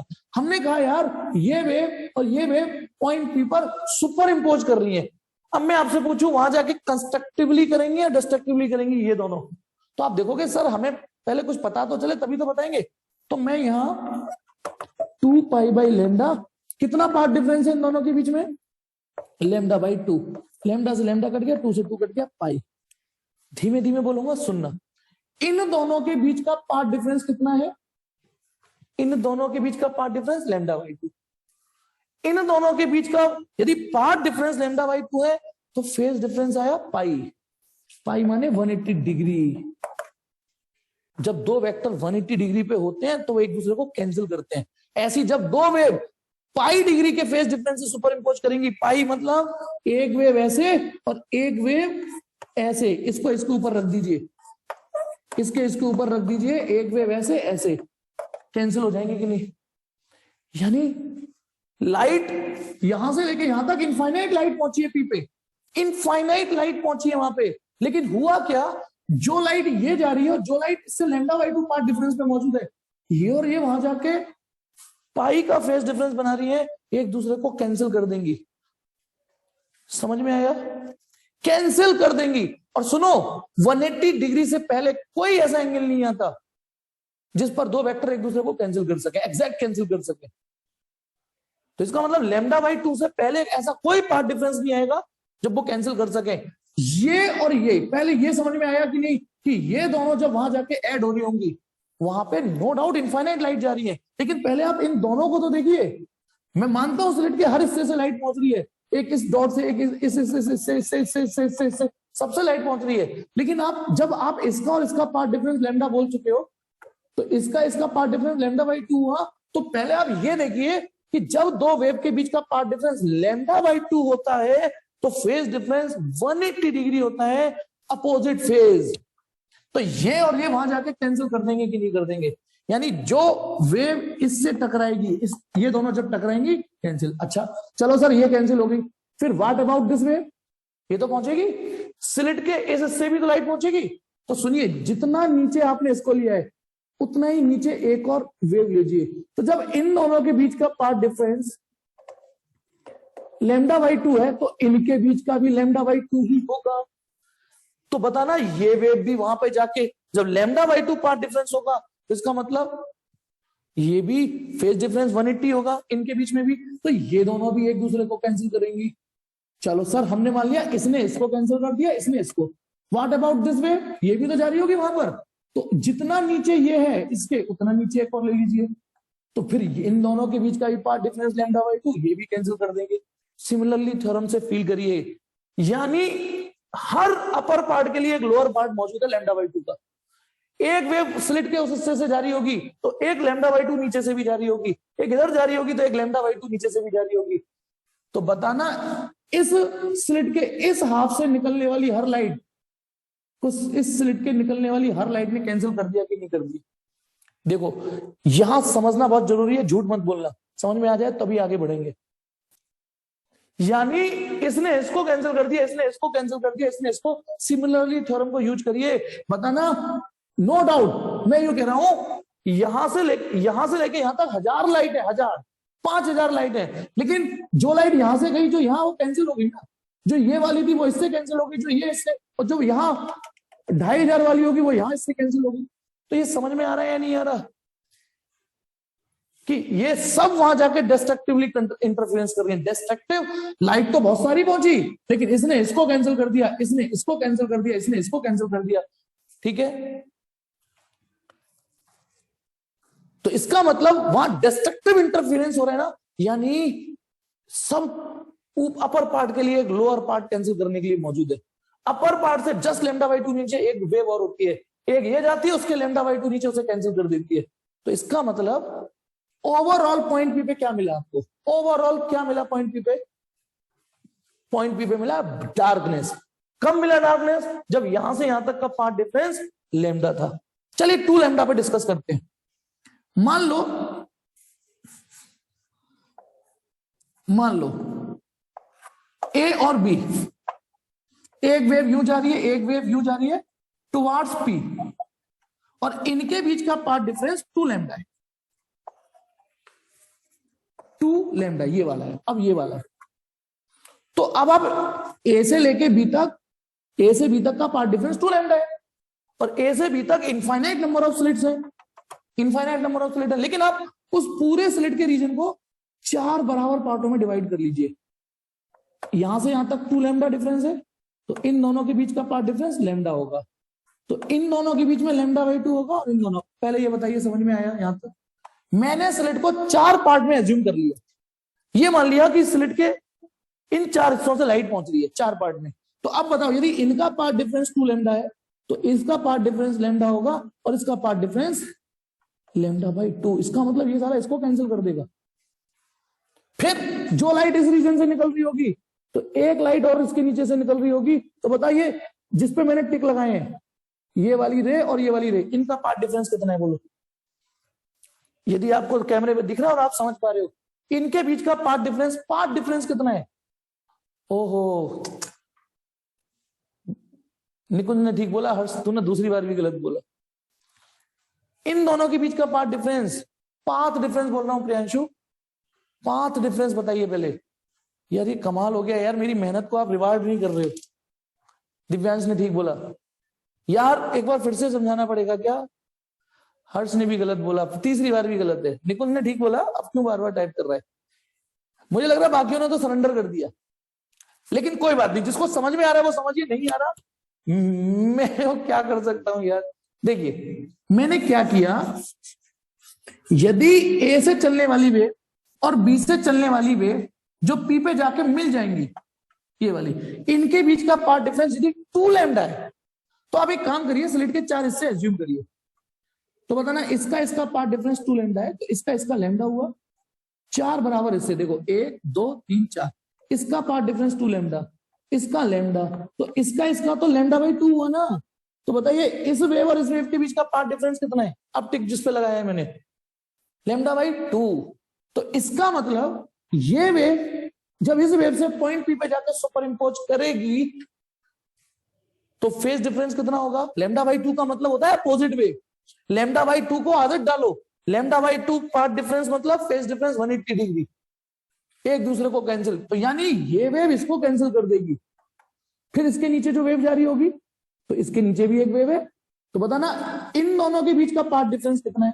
अब बताओ, चलो यही क्वेश्चन तो थोड़ी देर पहले पूछा था मैंने, इनके बीच का भी तो पार्ट डिफरेंस लैम्डा बाई 2 होगा, तो ये कैंसिल कर देंगी, तो एक वेव जो होगी एक और नीचे होगी वो कैंसिल कर देंगी। तो इसका मतलब इस हिस्से को, इस हिस्से से निकलने वाली हर लाइट इस हिस्से से निकलने वाली हर लाइट से कैंसिल हो रही है, और इस हिस्से से निकलने वाली हर लाइट इस हिस्से से निकलने वाली हर लाइट से कैंसिल हो जाएगी। तो इसका मतलब एग्रीगेट जो सुपर इंपोजिशन हो रहा है, अगेन डिस्ट्रक्टिव इंटरफेरेंस हो गया, यानी 2 लैम्डा पर भी डिस्ट्रक्टिव इंटरफेरेंस ही होना है। 3 लैम्डा पर अब आप अपने आप समझ जाओ, 3 लैम्डा पर आप समझ जाइए अब कैसे, यदि ए और बी से निकलने वाली वेव्स का पार्ट डिफरेंस 3 लैम्डा है, तो आप स्लिट को 6 पार्ट में एज्यूम करिए। स्लिट ये रही, उसको 6 पार्ट में एज्यूम कर लीजिए, 1 2 3 4 5 6, 1 2 3 4 5 6। बताना जब यहां से यहां तक का पार्ट डिफरेंस 3 लैम्डा है, तो यहां से यहां तक का पार्ट डिफरेंस बताइए इन दोनों में कितना होगा? इन दोनों में पार्ट डिफरेंस होगा लैम्डा बाई 2, यानी ये इसको कैंसिल कर देगी, उड़ा देगी। फिर इसके नीचे से जो वेव निकल रही होगी, तो एग्जैक्टली उसके नीचे से जो निकल रही होगी, ये इसको कैंसिल कर देगी कि नहीं? ये इसको कैंसिल कर देगी, यानी इसके इस हिस्से ने इस हिस्से को एग्जैक्टली कैंसिल किया, इस हिस्से ने इसको कैंसिल कर दिया, इसने इस हिस्से को। तो अब आपको समझ में आ गया कि 3 लैम्डा पर भी डार्क ही बनना है, लैम्डा 2 लैम्डा 3 लैम्डा पर बन रहा है यहां डार्क। इंट्रीगेशन तो नहीं, लेकिन आर्ग्यूमेंट हमने जनरेट करा। अब आ जाते हैं उस बात पे, सर इनका बताइए फिर। चलिए मान लो ठीक, यदि ए से निकलने वाली वेव और बी से निकलने वाली वेव के बीच का पार्ट डिफरेंस ये होता है, तो यानी 3 लैम्डा बाई 2, यानी इसके और इसके बीच में पार्ट डिफरेंस यदि 3 लैम्डा बाई 2 है, तो 3 लैम्डा बाई 2। तो बताना अब स्लिट में इनफाइनाइट पॉइंटों से लाइट जा रही होगी, हर पॉइंट से आप स्लिट को 3 बराबर पार्टों में एज्यूम कर लो, 3 बराबर पार्टों में, lambda by 2 lambda by 2 lambda by 2, total 3 lambda by 2, यानी 3 लैम्डा बाई 2 के 3 हिस्से कर दिए मैंने, lambda by 2 lambda by 2 lambda by 2। अब बताइए इन दोनों के बीच का, एक्सट्रीम वाली वेव के बीच का पार्ट डिफरेंस 3 लैम्डा बाई 2 है, तो आप मुझे बताइए जिस पे टिक लगा रहा हूं मैं, बोला इन दोनों के बीच का पार्ट डिफरेंस कितना होगा, ये बताइए। Lambda by 2। और जब लैम्डा बाई 2 होता है रखना, तो यानी वो एग्जैक्टली अपोजिट वे में, तो ये इसको खा जाएगी, चीर लेगी, फाड़ देगी इसको। फिर एक वेव जो यहां से निकलेगी, एक जो यहां से निकलेगी, फिर इनके बीच में भी सिमिट्री से लैम्डा बाई 2 हुआ, ये इसको खा जाएगी, ये इसको खा जाएगी, ये इसको खा जाएगी। इस हिस्से ने इस हिस्से को एग्जैक्टली खा गया, लेकिन एक हिस्सा फिर भी जीवित रहेगा, जीवित रहेगा। इसको कैंसिल करने वाली कोई वेव है ही, है ना। एक हिस्सा बच गया। तो अब देखिए 3 लैम्डा बाई 2, 3 लैम्डा बाई 2 पे क्या हुआ, आपने स्क्रीन के 3 लैम्डा बाई 2 के पार्ट में हिस्से कर लिए 3। तो एक हिस्सा इसको कैंसिल करके, एक हिस्सा तो फिर भी बच रहा है ना, उसे कोई कैंसिल नहीं करेगा। वो लाइट स्वतंत्र रूप से वहां पॉइंट पे पहुंच जाएंगी, और जब कुछ लाइट पहुंचेंगी तो ब्राइटनेस तो बनेगी ना। हाँ, आप ज्यादा से ज्यादा ये आर्गुमेंट बोल सकते हो, सर हम ये भी तो बोल सकते हैं कि इसने इसको कैंसिल किया हो, इसने इसको, क्योंकि इसके बीच का पार्ट डिफरेंस लैम्डा बाई 2 है, तो सर इसके बीच में भी, तो कोई बात नहीं, आप इसे बोल दो कि इसने इसको कैंसिल कर दिया, तो फिर वो बचेगा। एक कंपोनेंट, एक हिस्सा तो पहुंच ही रहा है। अच्छा, फिजिक्स के स्टूडेंट को ये बदतमीजी नहीं सोचनी चाहिए। बताना 5 न्यूटन, 5 न्यूटन और 5 न्यूटन, इस फिगर का रिजल्टेंट कितना आएगा, ये बताइए। इस फिगर का रिजल्टेंट कितना आएगा? 5 आएगा ना, है ना। तो आप बताना इस 5 ने कौन से वाले 5 को कैंसिल किया? इस 5 ने ऊपर वाले को कैंसिल किया, नीचे वाले को कैंसिल किया। ये फिजिक्स वाले को सोचना बदतमीजी, शोभा नहीं देता कि इसने इसको कैंसिल किया, इसको, अरे बस एक कोई कैंसिल हो गया, एक बचा। तो वही चीज, इसमें से 3 हिस्से थे, एक कंसेक्यूटिव कैंसिल हो जाएगा, एक बचेगा, है ना। अब समझदार को इशारा काफी है। मुझे बताइए, समझदार को यदि इशारा काफी है, तो यदि पार्ट डिफरेंस ये है, तो बताना ए से निकलने वाली वेव, बी से निकलने वाली वेव जब पी पे जाके सुपर इम्पोज करें, है ना, और इनके बीच का पार्ट डिफरेंस 5 लैम्डा बाई 2 हो, तो क्या सीन होगा? तो आप क्या करिए, स्क्रीन को लैम्डा बाई 2 के 5 हिस्से कर दीजिए। स्क्रीन को ऐसे मान लीजिए कि 5 हिस्से में डिवाइडेड है, इक्वल। अब ये मान लीजिए स्क्रीन 1 2 3 4 5, 1 2 3 4 5 बराबर हिस्से से डिवाइडेड है। तो बताना यदि यहां से लेके यहां तक का पार्ट डिफरेंस 5 लैम्डा बाई 2 है, तो यहां से यहां तक का पार्ट डिफरेंस लैम्डा बाई 2 होगा। ये इसको खा जाएगी, ये इसको खा जाएगी, ये इसको खा जाएगी, ये इसको खा जाएगी। 2 कॉन्सिक्यूटिव ये कैंसिल हो गए, एक हिस्सा फिर भी बचेगा। तो अब आप समझ गए, जब इस टाइप के पार्ट डिफरेंस हो रहे हैं, इस टाइप के, तो वहां कुछ ना कुछ लाइट बच जाती है, जो कैंसिल होने से बच जाती है। समझ में आया नहीं आया समझने वालों को? क्योंकि मैंने कहा था कि ये हो सकता है कुछ लोगों को इरिटेट करे, जो समझना नहीं चाहते। ठीक है, अब देखिए यहां पे एक चीज और मैं एक्सप्लेन करता हूं, एक चीज और एक्सप्लेन करने जा रहा हूं। एक और चीज सुनिए, वो भी आपको अच्छा लगेगा यदि समझ रहे हो तो। देखिए, केवल बॉयज को समझ में आया, गर्ल्स तो शायद चली गई है, खो गई बिग बॉस देखने, है नहीं, वो ये सोच रही होंगी अब क्या देखें, बिग बॉस तो खत्म हो गया। अब देखिए, जब ये सिनारियो बना था, ये वाला 3 लैम्डा बाई 2 वाला, पहला ब्राइट, यहां पर पहला ब्राइट बनता है, ये सेकंड ब्राइट, थर्ड ब्राइट, है ना। तो मुझे बताना, जब ये वाला सिनारियो था, तो आपने 3 लैम्डा बाई 2 के 3 हिस्से किए थे। तो एक हिस्से ने एक हिस्से को कैंसिल कर दिया, स्लिट के 3 हिस्से किए थे, है ना। तो सुनिए, स्लिट के 3 हिस्से किए थे, 3 इक्वल, और 2 हिस्सों की लाइट खत्म हो गई, खत्म हो गई। तो स्लिट की 1/3 लाइट वहां पहुंच रही है, कितनी? 1/3 लाइट। भाई 3 बराबर हिस्से करिए, 2 हिस्सों कैंसिल हो गए, तो स्लिट की सिर्फ 1/3, यानी जो लाइट आपने डाली है, जो लाइट इस स्लिट पे आई होगी, उसकी 1/3 लाइट पी पे पहुंचेगी, 1/3 लाइट, 1/3। और जब ये वाला सीन था, तो आपने स्लिट के 5, उसी स्लिट के 5 बराबर हिस्से कर दिए, है ना। ये 4 हिस्से खा गए एक दूसरे को। तो अब केवल कितने हिस्से की लाइट पहुंच रही है? टोटल स्लिट की केवल कितनी लाइट पहुंची? 1/5। कितनी पहुंची? 1/5। बोलो, ये समझ में आया? तो इसीलिए इसकी ब्राइटनेस से इसकी ब्राइटनेस कम हो जाएगी, क्योंकि यहां 1/3 लाइट पहुंच रही है, और जैसे सपोज करो टोटल 30 यूनिट लाइट है, 30 यूनिट, तो 30 का 1/3 कर दीजिए, 30 का 1/3 क्या हो गया? 10। तो 10, भाई 30 के 10, 2 खा के 10 पहुंच गई। अब ये टोटल लाइट 30 है, तो इसके कितने टुकड़े करने हैं? 5, है ना, 5, 1 2 3 4 5, 5 6 6 6 6, तो केवल 6 यूनिट लाइट पहुंचेगी। लॉजिक समझ में आ गया ही नहीं आ गया कि क्यों ब्राइटनेस कम होती चली जाती है? यहां सिर्फ 1/3 लाइट पहुंचेगी या 1/5 पहुंचेगी। चलिए, लेकिन ये इतना डिटेल में जाना जरूरत नहीं था। अब एक क्वेश्चन रह गया होगा, बस आपके दिमाग में सिर्फ एक क्वेश्चन रह गया होगा। बताऊं क्या क्वेश्चन? कि यहां 2n+1 क्यों है? 2n+1 क्यों है? कितने लोगों ने खुद से ये आंसर सोच लिया कि 2n? जब आपने सर बोल दिया कि चलो हमें ये भी समझ में आ गया, कंडीशन रिवर्स हो गई, ठीक, निकुंज को ऑलरेडी आ गया। देखिए एक्चुअली एक बात बताइए, देखिए यदि मैं यहां 2n-1 लिखता तो क्या गणित गड़बड़ाता? हाँ, वो मैक्सिमा में ही। ठीक है ठीक है ठीक है ठीक है ठीक है, सुनिए, यदि मैं इसको लिखता, अच्छा ये n कहां से स्टार्ट होगा? 1 से, 2 3, और ये n भी 1 से स्टार्ट करना है। 0 के लिए ना ये है ना ये, 0 के लिए वो ऑलरेडी। तो सुनिए, बताना सेंट्रल मैक्सिमा पाथ डिफरेंस 0 होता है फर्स्ट, उसके बाद सेंट्रल मैक्सिमा के बाद बारी आती है फर्स्ट डार्क की। फर्स्ट डार्क पाथ डिफरेंस कितना होगा बोलो? फर्स्ट डार्क पे लैम्डा। ये समझ में आ रहा है कि नहीं कि फर्स्ट डार्क पे पाथ डिफरेंस लैम्डा होगा? फर्स्ट डार्क पे पाथ डिफरेंस लैम्डा होगा। सेकंड डार्क पे सेकंड डार्क पे क्यों? ये हो गया सेंट्रल मैक्सिमा, ये फर्स्ट डार्क, और फर्स्ट डार्क के बाद अगला नंबर आता है फर्स्ट ब्राइट, और फर्स्ट ब्राइट पे पाथ डिफरेंस यदि n1 रखूंगा तो λ/2 आएगा। ये क्या हुआ? गड़बड़ दिख रहा है कि नहीं? कुछ गड़बड़ हो रहा है कि 0 लैम्डा, भाई यहां पाथ डिफरेंस 0 है, फिर लैम्डा है, तो अगली बार तो बढ़ना चाहिए ना पाथ डिफरेंस। भाई ये बताइए, 0 लैम्डा, तो अब अगले पॉइंट पे जाएंगे तो पाथ डिफरेंस तो बढ़ना चाहिए ना।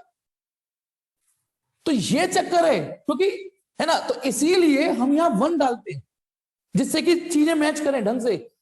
ठीक है, अब 1 डाल दूंगा तो अब बताइए, 1 डालने पर बताइए सेंट्रल मैक्सिमा पे पाथ डिफरेंस 0, फर्स्ट डार्क के लिए n लैम्डा। अब यहां पे 1 रखना, 3 λ/2।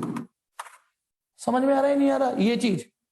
नहीं तो नंबरिंग नहीं, सिस्टम नहीं सेट हो पा रहा। यानी पहली ब्राइट यहां 3 λ/2 पे मिलती है। चलिए, अब मैं ये सब मिटा रहा हूं, ठीक है। अब आता है, इसको अरेंज कर देते हैं। यानी इफ पॉइंट P इज, ये जो पॉइंट P है, if point P is at secondary maxima, और if point P is at secondary dark. यदि पॉइंट P सेकेंडरी मैक्सिमा हुआ तो इसका मतलब ये जो पाथ डिफरेंस है a sin थीटा, ये 2n+1 λ/2 से मैच करा देना, और नहीं तो a sin थीटा को n लैम्डा से मैच करा देना। ये समझिए क्या, क्योंकि यहां सेकेंडरी मैक्सिमा 2n+1 λ/2 पे बनता है और सेकेंडरी डार्क n लैम्डा पे बनता है। दोबारा बताऊं, ये समझ में आ गया? डायरेक्ट समझ में आ गया? भैया ये तो जनरल पाथ डिफरेंस है, ये किसी भी पॉइंट के लिए, ये वाला पाथ डिफरेंस कोई भी हो पॉइंट P। यदि पॉइंट P ब्राइट पर होगा तो ये a sin थीटा 2n+1 λ/2 से मैच करेगा, और यदि पॉइंट P डार्क पे हुआ तो ये n लैम्डा से मैच करेगा। ठीक है, और यदि एंगल टुच्चा सा हो, यदि आपको लगता है, आपको सवालों में, ये आपके सवालों के सेंस कहेंगे, सवालों में आपके सेंस कहेंगे कि ये, ठीक है, तो उस केस में यदि theta is small, if theta is small, actually central maxima के आसपास ही आपको 10 फ्रिंज मिल जाएंगी, बहुत मामूली एंगल पर, बहुत मामूली एंगल पर। तो यदि थीटा स्मॉल है तो भैया साइन थीटा को नियरली थीटा लिख देना, तो ये हो जाएगा a theta equal to 2n+1 λ/2, और वही स्मॉल है तो यही थीटा स्मॉल है तो a theta equal to n lambda लिख देना। साइन थीटा को थीटा लिखने की जो रिवाज है, तो यहां से थीटा कितना हो जाएगा 2n+1 λ/2a, और यहां थीटा कितना हो जाएगा n λ/a। इसको थोड़ा सजा के लिख दूं तो सजा के ऐसे लिख सकता हूं, इसको बोलते हैं थीटा nth ब्राइट। मतलब ये फॉर्मूला nth ब्राइट का एंगल निकाल, ये वाला एंगल देखो, ये वाला एंगल निकालने का nth। एक काम करता हूं, इसे मिटाता हूं। अब ठीक है, और इसे भी मिटा देता हूं, ये इसे भी मिटा देता हूं। सिर्फ इसको समझो। यदि पॉइंट इस वाले ट्रायंगल को ये जो बन रहा है ना, इसको समझिए बस, ठीक। तो nth ब्राइट का थीटा निकालना है, ये वाला डिफ्रैक्टिंग एंगल बोलते हैं इसे, डिफ्रैक्टिंग एंगल। तो ये फिजिक्स यूज कर लेना और इसे सजा दीजिए। nth डार्क बनाना है तो n लैम्डा अपॉन a, ठीक। अब मेहनत भसड़ हो जाएगी, सॉरी, थोड़ी सी, नहीं थोड़ी सी, मैं याद आ गया, मैं सवाल नहीं कराऊंगा, सीरियसली सवाल नहीं कराऊंगा, ठीक। 33 से शहीद होके 13 हो गए, हो जाने दो बेटा, नहीं, थोड़ी सी मेहनत रह गई है, ठीक। वो है विड्थ ऑफ सेंट्रल मैक्सिमा। चलो मैं सवाल नहीं कराऊंगा, पक्का 5 मिनट का खेल है बस। एक डेरिवेशन पूछा जाता है विड्थ ऑफ सेंट्रल मैक्सिमा, सवाल तो मैं अलग से वीडियो बना के भी डाल दूंगा। विड्थ ऑफ सेंट्रल मैक्सिमा, ठीक। सेंट्रल मैक्सिमा की विड्थ यानी इसकी विड्थ निकालनी है। तो अब बताइए इसके लिए हम क्या ट्रिक अपनाएंगे। लेट, जैसे सेंट्रल मैक्सिमा है, सेंट्रल मैक्सिमा की कुछ तो थिकनेस होगी, कुछ तो होगी, लेकिन जैसे ही सेंट्रल मैक्सिमा खत्म होगा, जैसे ही सेंट्रल मैक्सिमा खत्म होता है, माना सेंट्रल मैक्सिमा खत्म, वहां फर्स्ट डार्क चालू हो जाएगा। सोचो, यदि ये सेंट्रल मैक्सिमा है ओ, तो सेंट्रल मैक्सिमा जैसे ही खत्म होगा, देखो मेरी उंगली देखना, यहां चौक देखना, सेंट्रल मैक्सिमा जैसे ही खत्म हो गया वो फर्स्ट डार्क चालू हो जाएगा। सेंट्रल मैक्सिमा जैसे ही खत्म होगा फर्स्ट डार्क चालू हो जाएगा ना, फर्स्ट डार्क, ठीक। तो यदि मैं ये एक्स निकाल लूं, यदि मैं ये एक्स निकाल दूं और इसका ट्वाइस कर दूं, ट्वाइस इसलिए क्योंकि जितनी थिकनेस इधर होगी उतनी इधर भी होगी, तो यदि मैं ये एक्स निकाल लूं तो है ना, उसका ट्वाइस कर दूं तो विड्थ ऑफ सेंट्रल मैक्सिमा आ जाएगी। लेकिन उसके लिए P फर्स्ट डार्क ही होना चाहिए, P फर्स्ट डार्क ही होना चाहिए। और फर्स्ट डार्क के लिए डार्क का एंगल ये, तो सुनिए, for P to be first dark, for P to be first dark, first secondary dark, ये वाला, तो ये वाला फॉर्मूला यूज करेंगे क्योंकि डार्क के लिए। तो थीटा कितना होगा, क्योंकि ये फर्स्ट है तो n1 लैम्डा अपॉन a। मैंने यही फॉर्मूला क्यों चुना, क्योंकि डार्क के लिए ये एंगल, ये वाला यूज करना है डार्क के लिए, ब्राइट का तो जरूरत ही नहीं पड़ी, इसलिए मिटा दिया मैंने। तो यदि पॉइंट भी फर्स्ट डार्क है तो थीटा लैम्डा अपॉन होगा, एंड क्योंकि फर्स्ट डार्क बिल्कुल बगल में होगा, वो तो मैंने अपना जूम कर दिया है, फर्स्ट डार्क बिल्कुल ही बगल में होगा। आप कैमरे से देखिए कितना सा एंगल बनेगा बस फर्स्ट डार्क का, यहां से लेके यहां तक। तो यहां से जो थीटा बनना है, देखो ये वाला थीटा, ये बहुत मामूली सा, तो ये theta nearly equal to tan theta को यूज करके एक्स अपॉन डी भी बन रहा है, एक्स अपॉन डी, एक्स और ये डी है ना, ये तो ये भी थीटा, ये भी थीटा, ये भी थीटा, ये भी theta, theta lambda upon a, theta x upon d. इसका मतलब x upon d lambda upon a बराबर आ गया, एक्स बराबर आ गया लैम्डा डी अपॉन ए, ये वाला एक्स आ गया यदि पॉइंट भी फर्स्ट डार्क है तो इसलिए विड्थ ऑफ सेंट्रल मैक्सिमा क्या होगी, विड्थ ऑफ सेंट्रल मैक्सिमा हो गई 2x 2 लैम्डा डी अपॉन ए। सीरियसली, बाकी बातें ज्यादा ओवर हो जाएगा, अगली क्लास में देखेंगे, है ना।